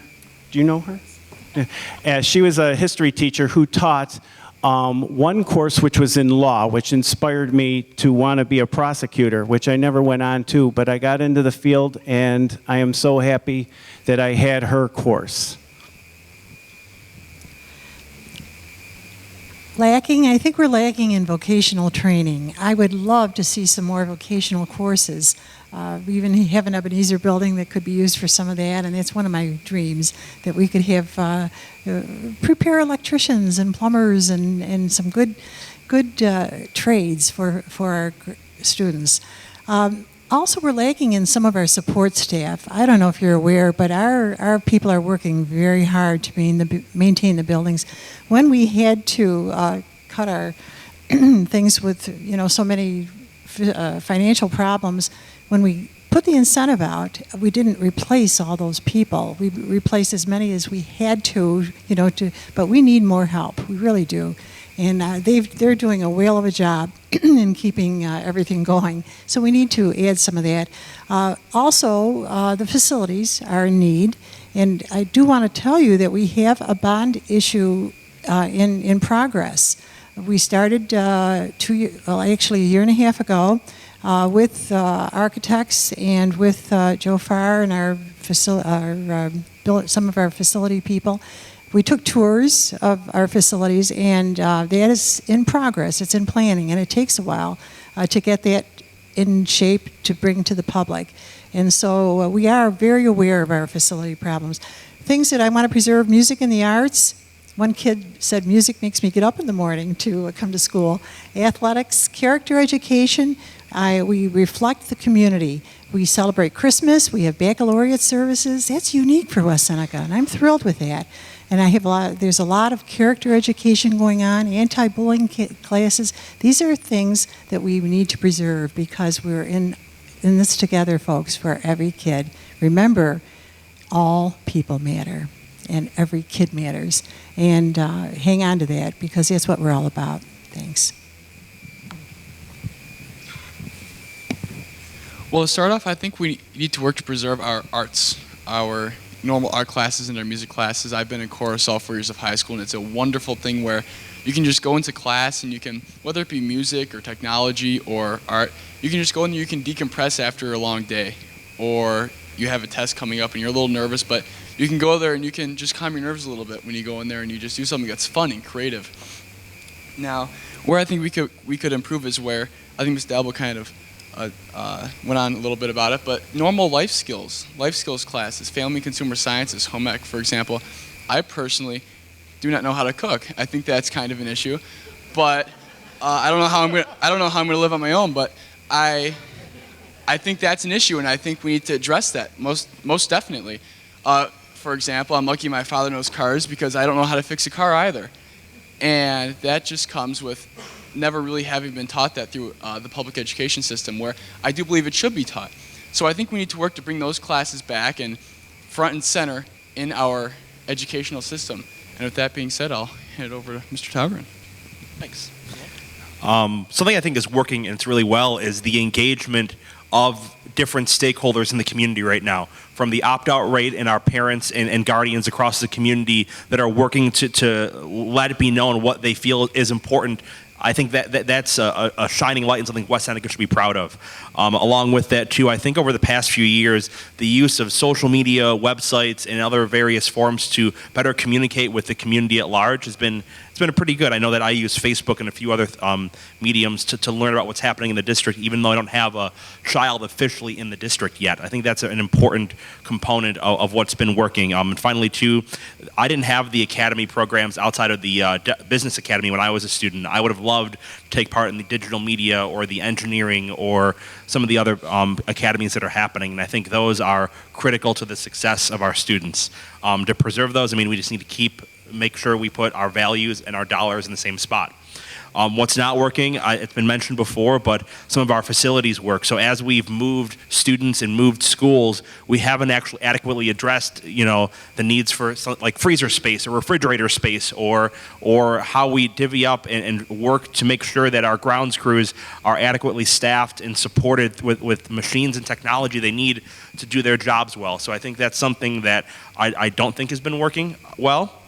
In addition to that, too, I'd say we have a lot of opportunity for clearer pathways to vocational education, as many others have mentioned as well. Thank you. I think what's working in our district, I think we have many great caring teachers who are nurturing our students and are doing a great job with that. We have the great academies, which are preparing students for different tracks rather than just, to go and take all the science, math, English, social studies. They can focus on something that they're going to be able to get a job or go to college for. I think one of the things that's lacking, I was a teacher at McKinley High School, and we had plumbing students and electrical students and carpentry students, and the students would spend half their day doing those things, similar to a BOCES program, and then they were able to get jobs right out of high school and then work toward a degree from there. So your non-traditional students need our assistance to find their path, to find what passion they have to be a productive student. Did I start? I started this one. Yeah, you started this one. You don't get another turnaround. That's okay. All right, next question starting with Lisa. This was a theme that kind of some people mentioned, but also came through in a couple of questions that were forwarded down. What will your plan be to organize the state of the, quote, unused space and buildings in our district, and how do we look to maintain our current facilities? And when I say maintain current facilities, again, it was mentioned with air conditioning, let's talk, water, that type of, how do we maintain our buildings? Okay. All right. I did reach some of this a few minutes ago. As far as unused space goes, we have closed 2 elementary buildings in the last 5 years. We really haven't closed them. We're still using that space. So Potters Road Elementary is now Potters Road District Office space. We moved the children out of there, but we're still responsible for that building. East Elementary closed, but we moved and reconfigured the way that we now have that as a middle school. So we're still responsible for that space. So unused space, we're using that. I think that one of the things that we're doing is we're overusing. We need to look at, do we really need all those buildings open, and was that really the purpose of that? Maintaining our current facilities, as I said earlier, we're fortunate here in West Seneca to have some of the best maintenance people around. They have put Band-Aids and have worked really hard at trying to preserve the facilities that we have. Now what we need to do is we need to come up with a plan, and a plan that the community is involved with. A year and a half ago, when there was talk of coming up with a plan for that, I put my name into the Board of Education to sit on that committee. I formally did that through an email to all 7 members saying, I've just finished the 21st Century Commission. I have a wealth of knowledge. I didn't receive a response. I think we need to have community support for that, and we need to find out what the community wants to do for those buildings. Thank you. Well, as I sit here and I listen again, I just keep hearing unmanned students, buildings that are there, but we're paying for them, but nobody's there. It comes back to fiscal again for me.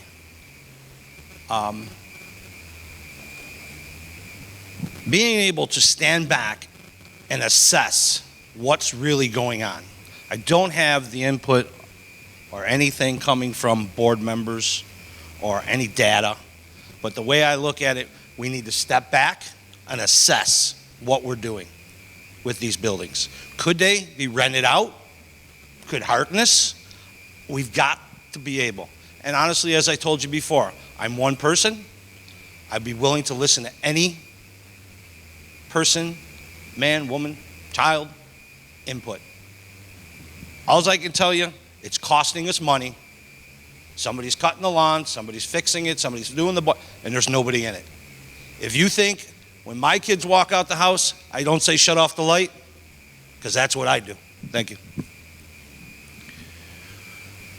You know, when I was on the board in 2011, I asked to go through all the buildings. In 2014, when I was leaving the board, all of a sudden we started to see some buildings. I wanted to see the basements. They're filled with junk, bunches of desks and clothes and old computers. I wanted to see all that. I wanted to auction it off, get rid of it, clear it out, maybe put freezers down there so we could buy our food in large lots so that we could save money on the lunches. Nothing ever happened. 21st century comes in, oh, they get tours, but the board members didn't. And then I'm off the board, and all of a sudden I find out that everybody is going through buildings, looking at, standing on the roofs. And I was with Joe Farr. I was listening to all of the problems with the lighting and the boiler systems and what we had to do. But there was never any tours unless I just went with Joe Farr. So I'm saddened by this. Board member asks for something, doesn't get it, and you're not even supposed to be there. You know, like I went to the maintenance building and the bus garage people stopped me at the door and they said, "What is a board member doing here?" What do you mean? I'm here to find out what you need, what we can do, how to fix this. Oh no, no board members ever stop here. I get to the district clerk's office. Rodney, why did you stop at the bus station? Then I get to the board meeting. Rodney, you can't stop at the bus station. Well, this is the problem. There's no communication with the board members. The board incumbents constantly block everything that you try to do. And I tried to clean out basements. I tried to get repairs for buildings. Joe Farr has got a staff that is so small that you can barely get the lawns cut. Oh, that's a shame.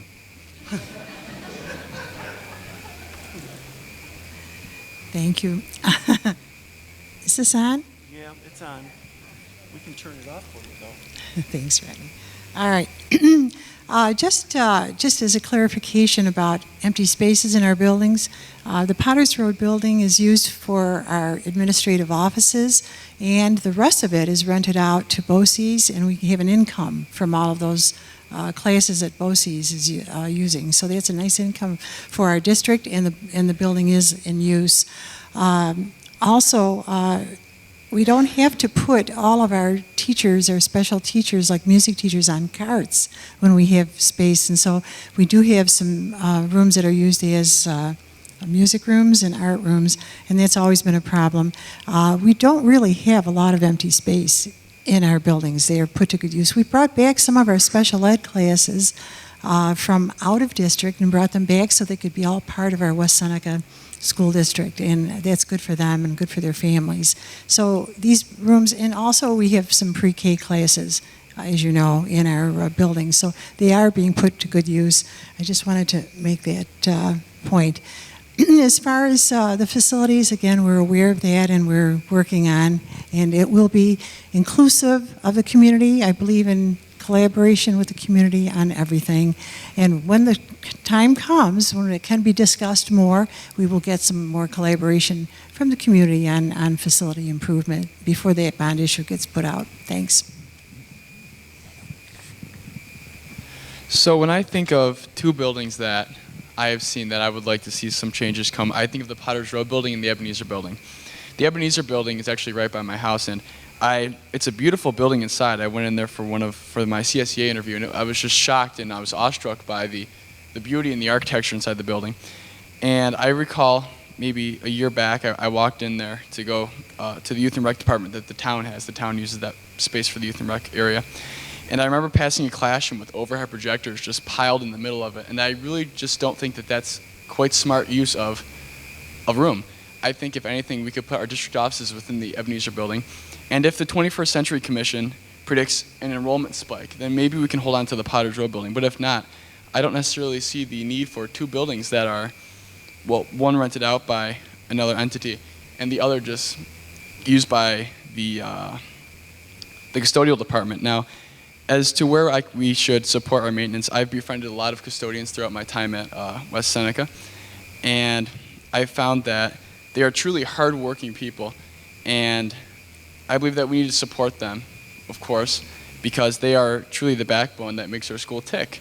The maintenance workers, whenever there's an issue, that they are the first people that you call because that's their job, and I'm very appreciative of everything that they do. And Mr. Taugren? Thanks. You're welcome. Thanks. So I'll be honest. I could go on a roof, look at an HVAC system, you could tell me it's broken or it would work, and I'd have no idea if you were right or wrong. I value and trust the technical professionals, the staff, the support staff, the custodians, the janitors, who do work on the ground every single day, that are going to have a good idea of what kind of Band-Aids we've put on gaping wounds and what things still have some life left in them. I scoured the West Seneca school's website pretty closely, and I couldn't find anywhere a true depreciation assessment of every major piece of physical plant or piece of machinery that costs over a certain amount of money, to understand how far into the actual life of those machines and those pieces we're at. I would like to, if elected, see how we could go about a feasibility study to see if we can see how far into the life of things that we are, how far past we are, to get a real true assessment of the dollars it would cost to fix things that are beyond their working life, and to figure out which items are being not used to their full potential and which items need replacement right away. When it comes to unused space as well, similar to what Matt had just mentioned, we need to be clear about enrollment trends, what we see for a 1, 5, 10, and 20-year plan. And if we see, we can look in terms of the number of students entering kindergarten in our district and other ones of equal size and nearby, to get some idea of what kind of space we're going to need and what we can anticipate in changes. That's not going to be perfect, but that will allow us to get a true assessment of where space can be. If we're able to not maybe sell buildings, but be creative about how we're using that space, we're able to do that from a true capital plan that looks at multiple points in the next 1 to 2 decades. Yeah, as far as unused space, as Jan said, we do rent most of the Potter Road School to our BOCES program, to the Erie County BOCES program, which has an expanding program, which we need those vocational classes. To take a building and to try to sell it to someone is very difficult. And if anybody has gone by the old Bellwood School, the school was sold, and someone went in and just took all the copper piping out and then sold it to somebody else, and it's stagnant. It's an eyesore for the community. So to take a building and to say we're going to sell it, that's a really tough thing to do, because what do you do with a school? We don't want a charter school in its place. So what do you do if you have an unused school? So at the Ebenezer building, they put the printing there. So our printing services are there. And like I said, we have our district offices that are Potter Road. If you've ever been to West Senior, I sub there on and off, and the building is crowded. There's not a lot of empty space. East, there's a little more space, but again, we don't know, or I don't know, what the population trends will be, and so I think we just have to have that cushion of a couple of years to see what those trends will be. And again, for buildings, any building, you know your home, there's always something that has to be done, and so I think that we have to have plans in place to be able to slowly repair what needs to be done and prioritize those. I remember many times parents coming before the school board, I think it was even in the commission report, about parents were concerned about administrators being in the elementary building. I thought my kids would be safer in a building with administrators, but I get it. And they're now here at Potter Road, and the rest of the building is rented out. The Ebenezer building, we also share The disaster coordinator in town is in there.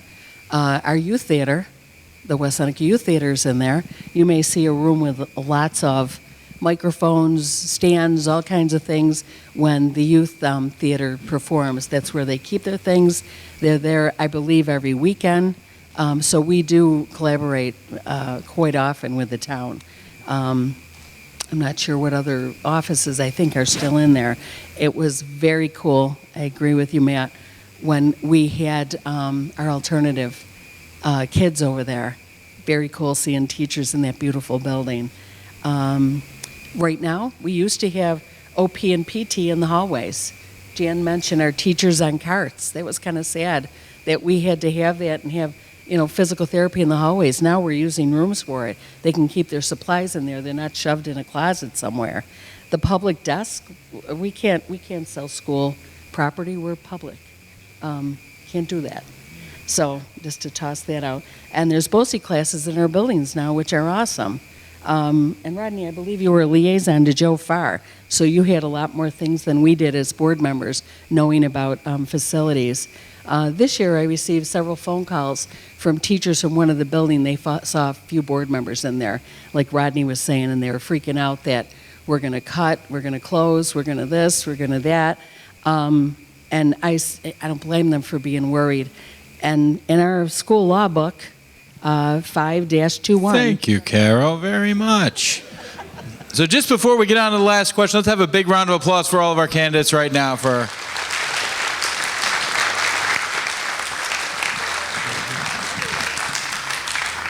You've done a wonderful job answering all the questions, and with this amount of candidates here, it does show a great commitment to our community, but also shows a great commitment to thinking quickly, as there are lots of, the fear of repeating an answer.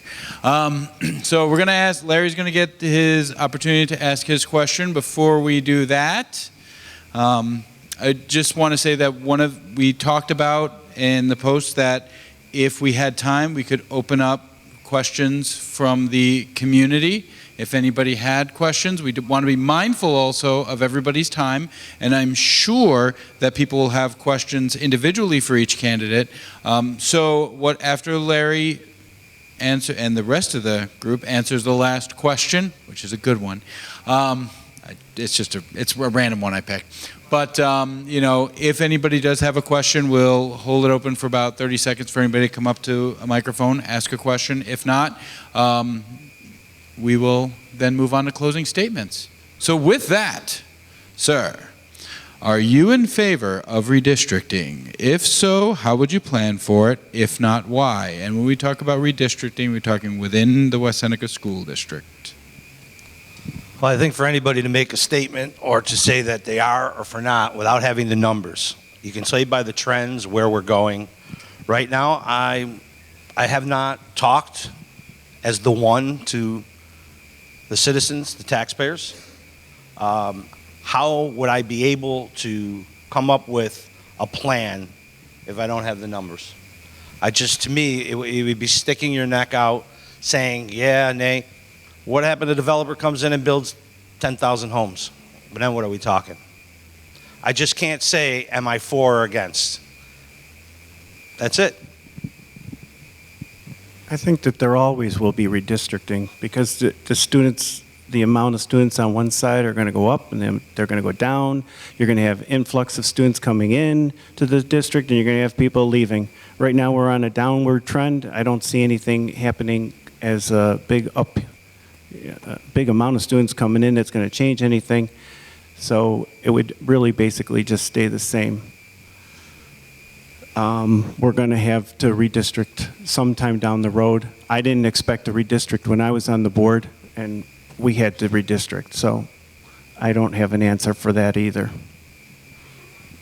This is a quick question. I don't have too much to say because the numbers are not there at this time for redistrict, to consider redistricting. But if they do appear, and the trend appears that we would have to do something about that, rest assured there would be a lot of community input, there would be a lot of discussion, and a lot of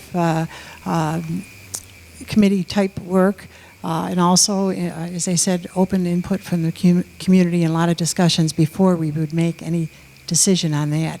But it's not a topic that is urgent right at this moment, but we keep our eye on it all. But we would include everybody in the discussion of that. This is something that I believe that the community as a whole should be involved in, parents, students, teachers alike. Since, like the people who spoke before me said, we don't have the actual numbers yet. I have seen charts made by the 21st Century Commission, charts of enrollment, predicted enrollment, and things of that nature. And as Mrs. Barris had previously said, West Seniors tends to be a little bit more packed than my school, in which we do have a little bit more of a wiggle room. But I think each building should have, for each level, the high schools, middle schools, elementary schools, should have an equal amount of kids in their schools. And if we ever were to redistrict, if that ever were to come up, I would, like I believe I said it prior, grandfather students who are already in those schools, that they can stay in those schools, because I think it's such a terrible thing sociologically to take one child out and put him or her in a different school without any consensus or anything like that. So I think definitely it's something to think about if population continues to shift in inequitable ways from between all of the schools on each level.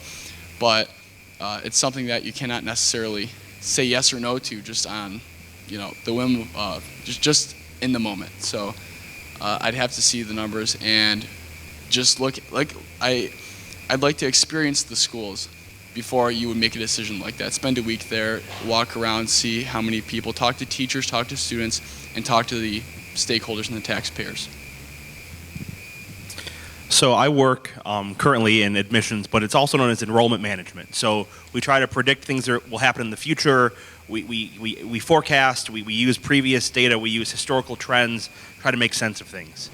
I worry that if I was to sit here and say, let's make sure we have all the data ready so that when we want to think about this, let's make sure we have it ready. The minute that happens, the minute we start collecting data and giving it a public face, the threat of redistricting happens. So I'd be really afraid to gather this data, look at benchmarks from other first-ring suburbs in Western New York and similar cities that have similar population trends. The minute you start gathering that data and letting people know that's happening, they think that redistricting is on the horizon. That being said, knowing what's going on in places like West Seneca is really important, and I think that it would be valuable for our district to at least let the public and taxpayers know we're prepared for any situation. That being said, this is about people. We can have the best numbers, the best data, the best informed decision as possible. At the end of the day, there are still students, taxpayers, parents, teachers, counselors, administrative assistants, clerks, janitors, maintenance staff who are all affected by these changes, and their voices need to be heard, and we know that change is hard to deal with. We've experienced it ourselves in different scenarios in West Seneca, in our jobs, in our personal lives. We have to be mindful of the sociological, the psychological impacts of how what we do when we uproot people from what they know is their own. My understanding right now is that there is not, because of the numbers, there is not a need for redistricting. But if that were ever to happen, we would have to include all the stakeholders, because it's a very emotional thing to have one child in one school, and then you redistrict that home, and that child stays there, but their sibling goes to another school. So it's a very emotional thing, and you really have to, if and when it would ever happen, you really have to include everyone in the process.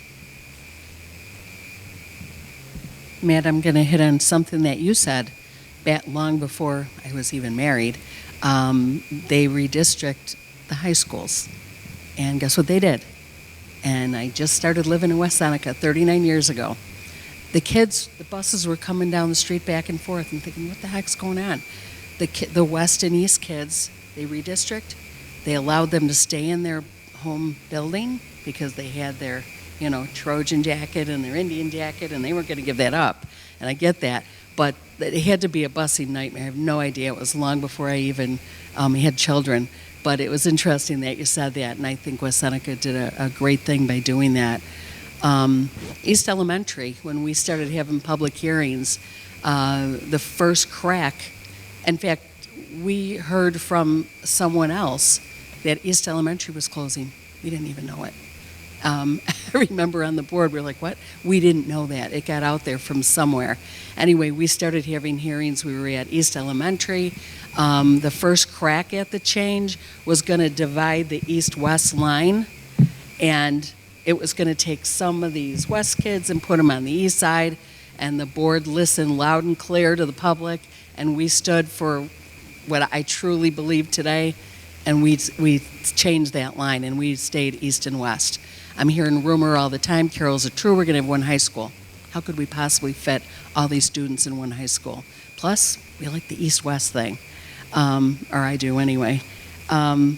East was larger for years and years and years than West, and you're right, the past few years it flipped. West is larger than East now, but I don't see any redistricting soon. I don't see a need for it. Why go through any of that? 21st Century Commission did a great job on numbers and money. It's not cheap to do certain things. It's kind of scary to look at some of those numbers, but thank you. Redistricting, the four-letter word. I think that when we look at redistricting, there definitely we need to look at what's going to be the least disruptive for all of our students. We know that the data is showing that West Seneca has been losing children. I don't think at this particular time we're in any point that we need to redistrict, but we need to look at the least disruptive for all of our children. We need to make sure that all of the stakeholders are involved. We need to make sure that there is plenty of time for the community to speak out about that. In the closing of East Elementary, it was short, it was quick, it was done. And a lot of the community felt that they didn't get a fair shake at that. So I think we need to make sure that that's something that we do in keeping our community informed with that. I also think that we do need to look at the trends and we need to be prepared. We can always go ahead and put benchmarks up and milestones up of if we get to a certain population that we need to revisit. Looking at the possibility doesn't mean that we have to do it, but it means that we're ready, that we're making the best decision for our kids and the best decision financially. But I think the biggest thing is least disruptive to our students. You already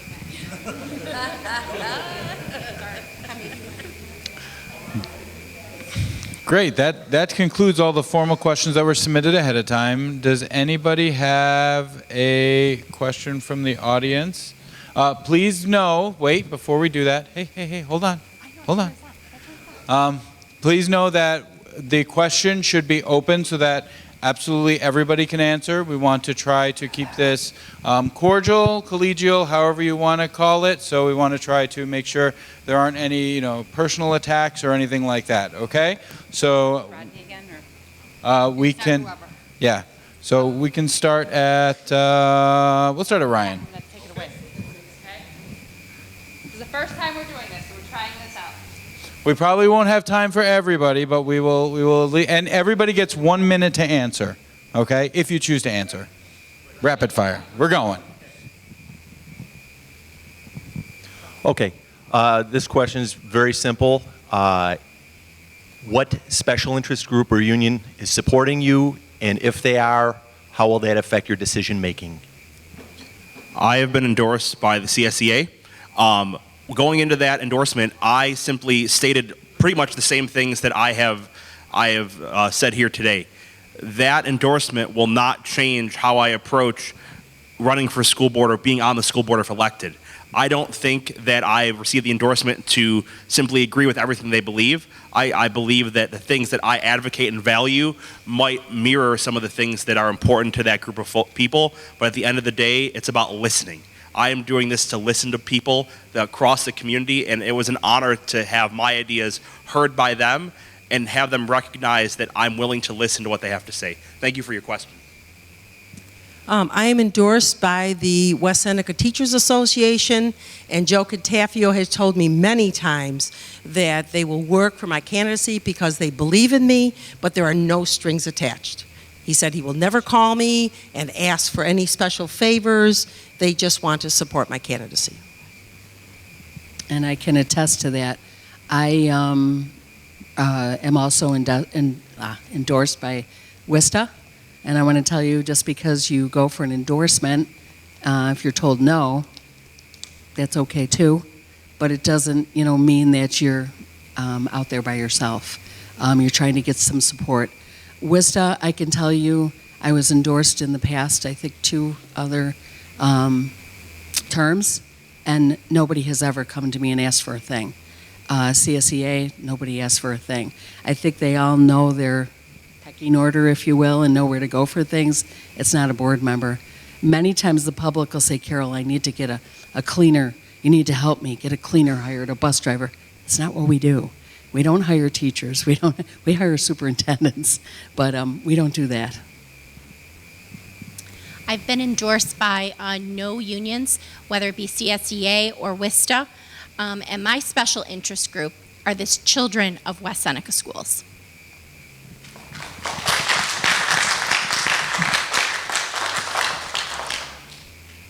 I've been endorsed by one, my wife.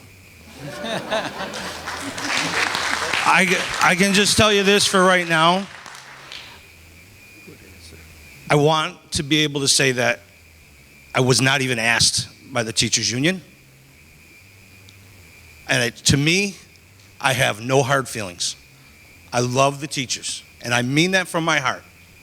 My daughter went through the snowstorm. I saw the teachers that were stuck there, that still had family at home. I don't have anything. My other endorsement is hopefully from the people. That's it. Remember what I told you. I'm one of 7.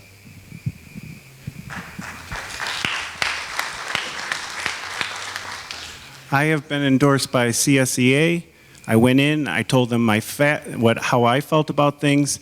They didn't really say anything is being right or wrong, and I left, and they endorsed me.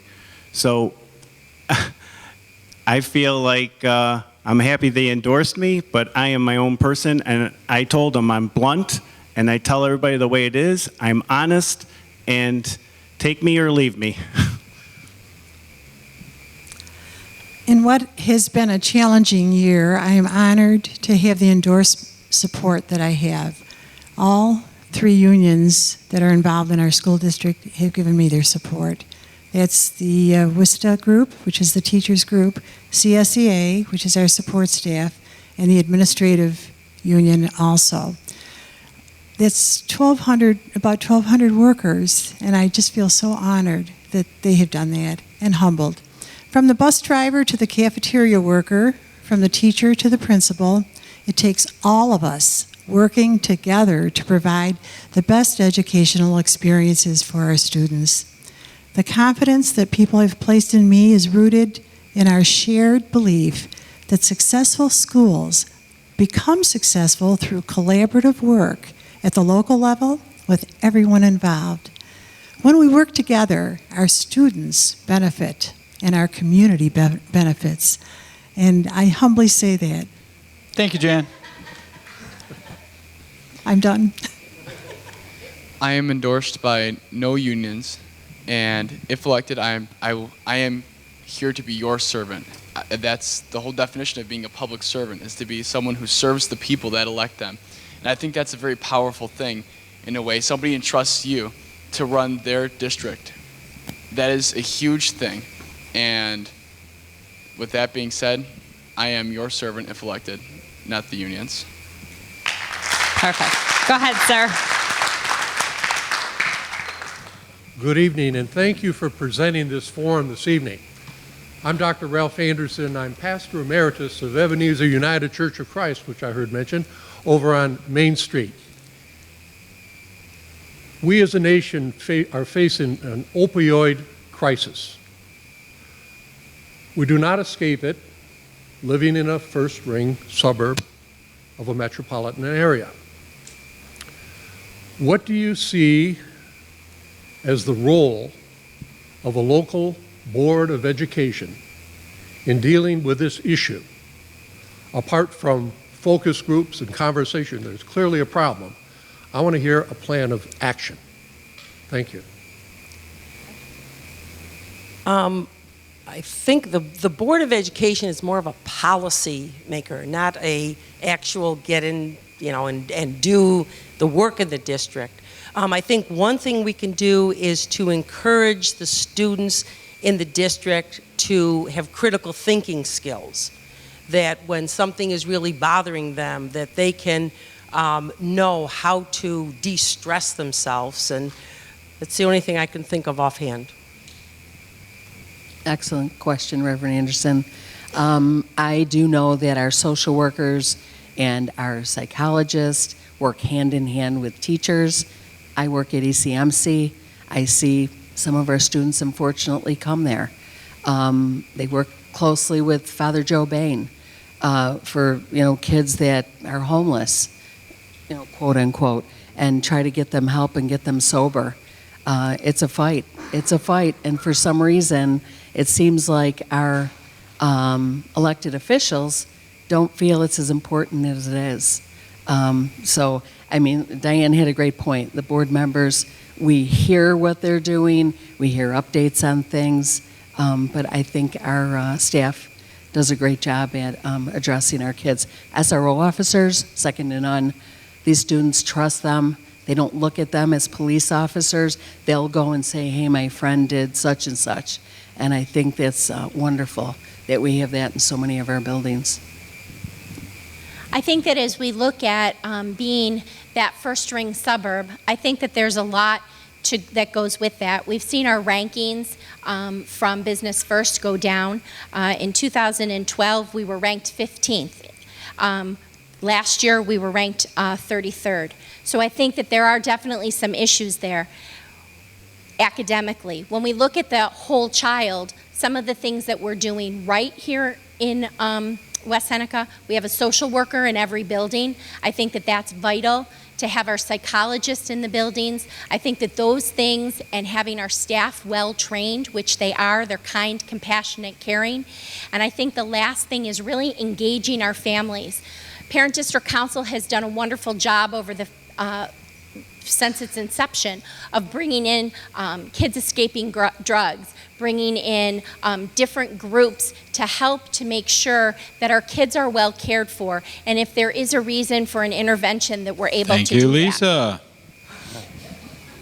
Okay.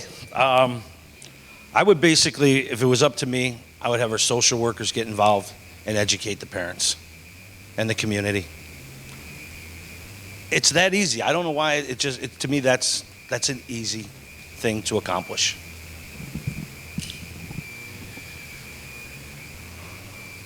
There's a school district out there that already started something like this. And what they did is for their child to go to the prom, the parents had to come in for a school lesson on drugs. I think that that's a little bit late, but I would like to bring in an ad campaign for our younger children that we used to get when we were in high school and below, like, this is what your brain looks like when it's on drugs, if anybody remembers those days. Right now we have a heroin epidemic. The statistics on that, in 2015, 21% of drugs are heroin, synthetic drugs are 72%, and those two are mixed, which causes even more problems because the person taking them doesn't even know what they're getting. The age that these people are dying at are at 20 and 30 years old. Thank you, Rodney. Appreciate it. Oh, gosh. Ralph, great question. And for the sake of time, I'll just say that it has been stated, the things that we're trying to do, and it's such a tragedy. I'll just add one more that you and I especially will agree to. We need to pray, and pray hard for our young people, because the challenges that they meet are huge. And I just concur that we work with our social workers and with the families, and it is a tragedy, and we certainly are concerned. I think one thing that's important to note is that not every student knows their counsel or their social worker. I personally have only talked to the East Senior social worker in the hallway high and by. I think one of the ways we can help solve this is train the teachers, if they don't know already, but try to ensure in them that show them the signs of drug usage, because like I said before, not everybody knows their social worker, not everybody really knows their counselor, with the exception of maybe scheduling classes or something of that nature. So with that being said, I think that we should educate the teachers and other people, support staff, maybe, people who come in contact with these students every single day, as to what the signs are of drug usage, and just to ensure that every student gets monitored for those signs.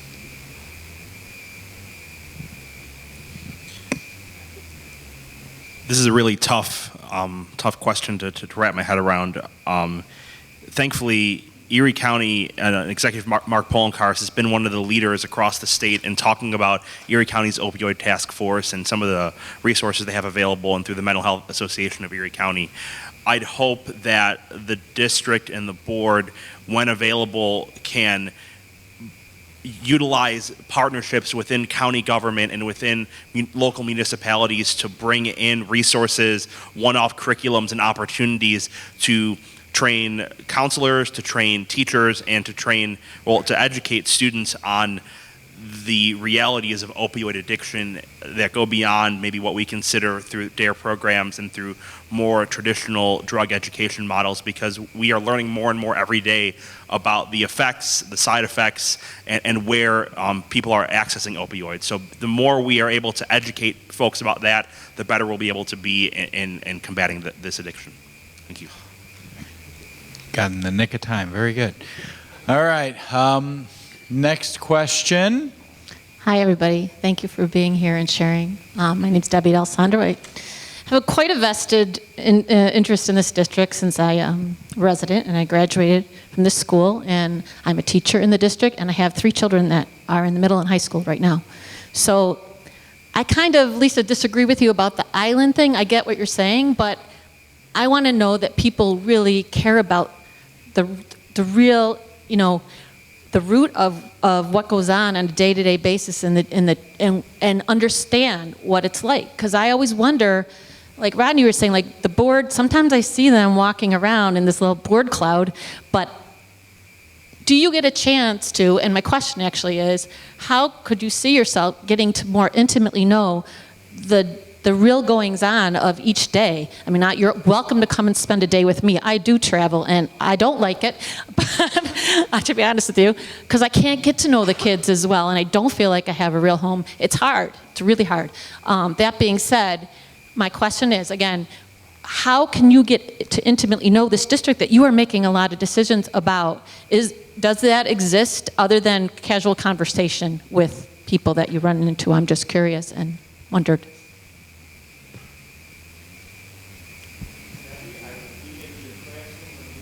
All right. Is that allowed even? I don't know.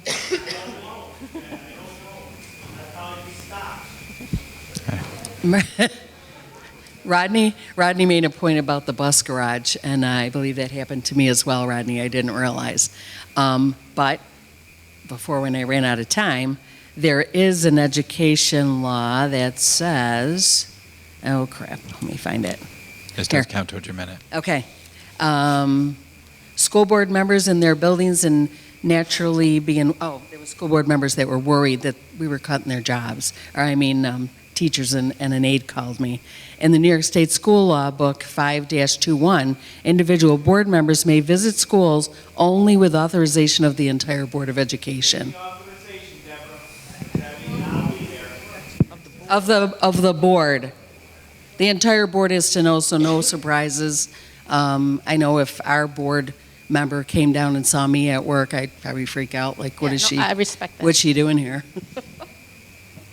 I think that's a great question, because I think that we need to know what it's like to walk in your shoes. And the students. Absolutely. And when you're traveling from building to building and you're brushing off your car in the middle of winter and racing down the street trying to get there and trying to figure out what the kids are feeling, what's it like for them getting to go from class to class, and what's it like for them to make their schedules when there are no options. So I do think that's really important. One of the ways that I think we can be sanctioned by all 7 of us as a board to meet with groups, I think we need to have town hall meetings in every building. I think we need to listen to what your concerns are. I don't know everything that you're going through. I was an elementary school teacher for 10 years, but that was a while ago. I don't know what it's like to be in your shoes, and I want to know that because for me to know what it's like to be in your shoes and in our children's shoes is going to give me a better understanding to make better decisions. I love the passion. I really do. Like anything, I'd be willing to listen. I think that's part of the willing to listen. Being able to take tours. I think communication. That is the key. Communication. Not shutting down, not everybody worrying about what this person's doing, what that person's doing. If you're doing what you're supposed to do, communication. That's the key, communication. I don't know how you do it, Debbie. I watch you with those 100 kids on the stage, and they all listen to you. Mine never did. Hi, Debbie. I think one of the ways that we can really get an insight into what's going on in the district is to attend events. And we see the wonderful products, the wonderful productions, and what the kids really can do. Last year, Debbie, as you know, I attended 87 events in the district because I love to see our students doing whatever they're doing. It could be honor assemblies or musical things, art shows or whatever. But that is how you get the vibes of our district also. So as a board member, I think it's important to get into the buildings that way. And, you use the bathrooms and you see how clean they are and all of those things. But to attend the events, to cheer on the kids. And I love that. Thanks. Mrs. D'Alessandro, people like you who are concerned about their Board of Education not knowing what's going on in the schools you are the people that, you are the type of person that what inspired me to do this. Because as a student, I am in the school every single day, and I can get a good grasp as to what everyone is going through. And if elected to the Board of Education, I plan to go to each of the schools regularly with the authority of the board to see how everything is going, see how easily the wheels are turning. And if there's an issue, then that's my job. I report that to my colleagues on the board, and then we try to find a solution to fix that.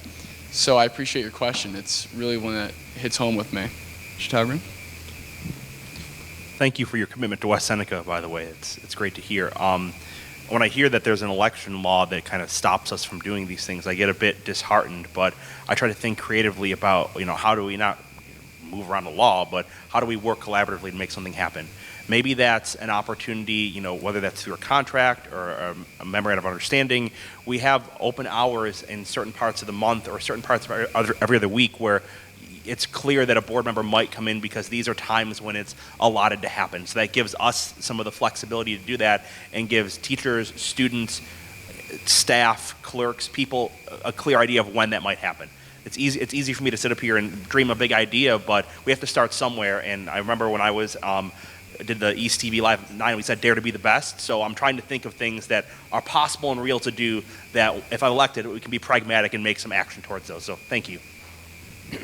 I think Lisa's idea of town board meetings would be something that would be very useful, where you would have just an open dialogue, and, it can't be just a gripe session. It has to be a productive session where you come and you say, we're concerned about this issue or that issue, and we really take it back, the board takes it back and really thinks about how to solve some of these problems. We thank you for your service to the district.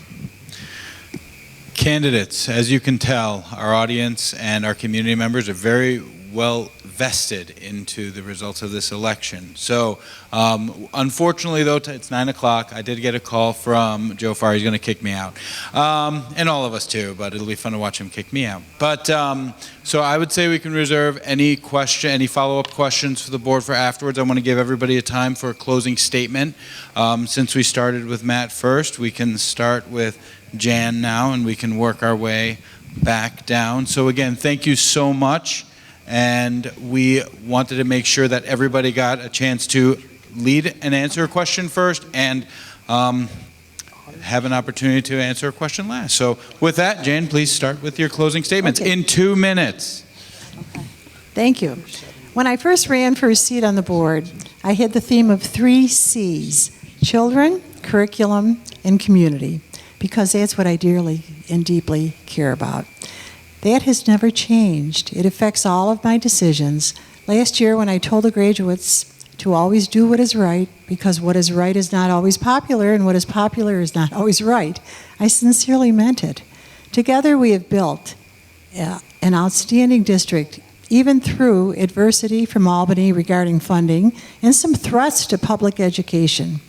I am so proud of our community and staff who stood together and made an impact and continue to do so in providing the best for the children here in our town.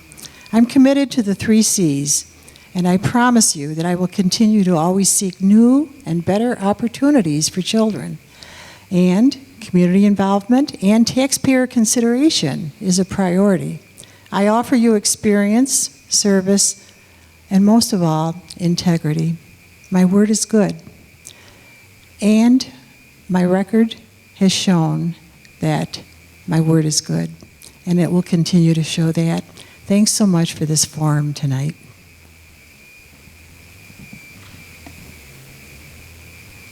We're going One more. No, you can skip me. It doesn't matter. I didn't prepare any speech to end with, because you've heard my viewpoints and you've heard everybody else's viewpoints, and you don't want to listen to me just give some speech that I wrote and read every word and looked at every word and spoke so elegant. That's not how I am. So I'm just going to pass it on to Larry. And you have a question for me? No? No. Okay. Okay. One thing that we have on the outside of our building, it says, if you continuously do what you've always done, you're going to get what you've gotten. Okay? I wrote something that's very passionate for me, so I have to be able to read this.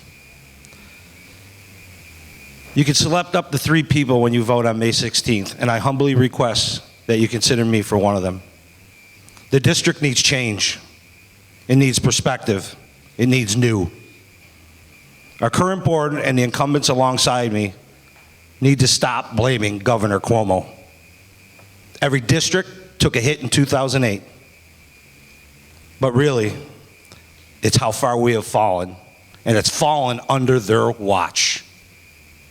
I am a fresh face with fresh ideas and a business-centered skill set that I will use to benefit for our students and the experience in the school district. I am a team player and an effective leader. I know that conflict can bring healthy and compromising ways that can be reached. Public display of obnoxious behavior get you fired where I come from. I present myself with respect. As long as I give respect, I get respect. And I always give respect to others. Our students deserve better. They deserve to stop having their educational lives disrupted due to poor, short-sighted decision-making in those in charge. In closing, I was fortunate enough to attend the recent Students' Excellent Dinner, where Dr. Mark Crawford gave his final speech to the district. Tonight, I'd like to share with you a bit of what he said, borrowing upon the words of the beloved Theodore Roosevelt. If you don't like something, instead of standing around and complaining in the shadows, get out there, stand up, and fight. Thank you, Larry.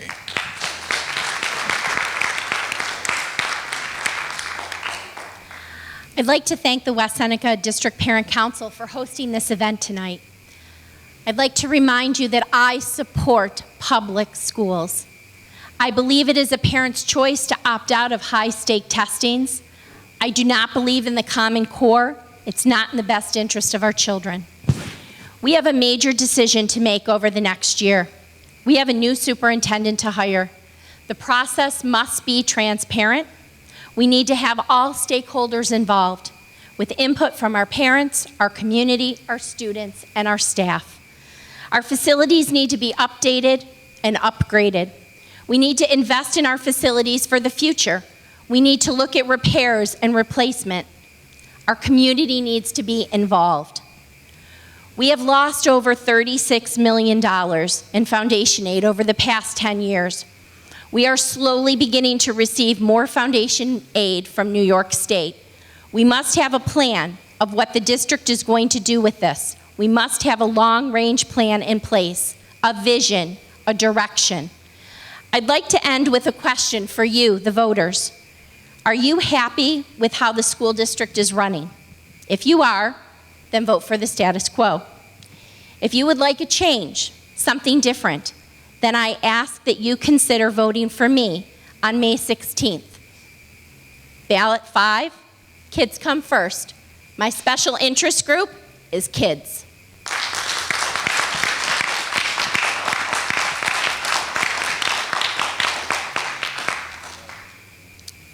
I don't think I mentioned that I'm proud to say that I've lived in the Gardenville section of West Seneca for 39 years. Love it. Love West Seneca. Love my area.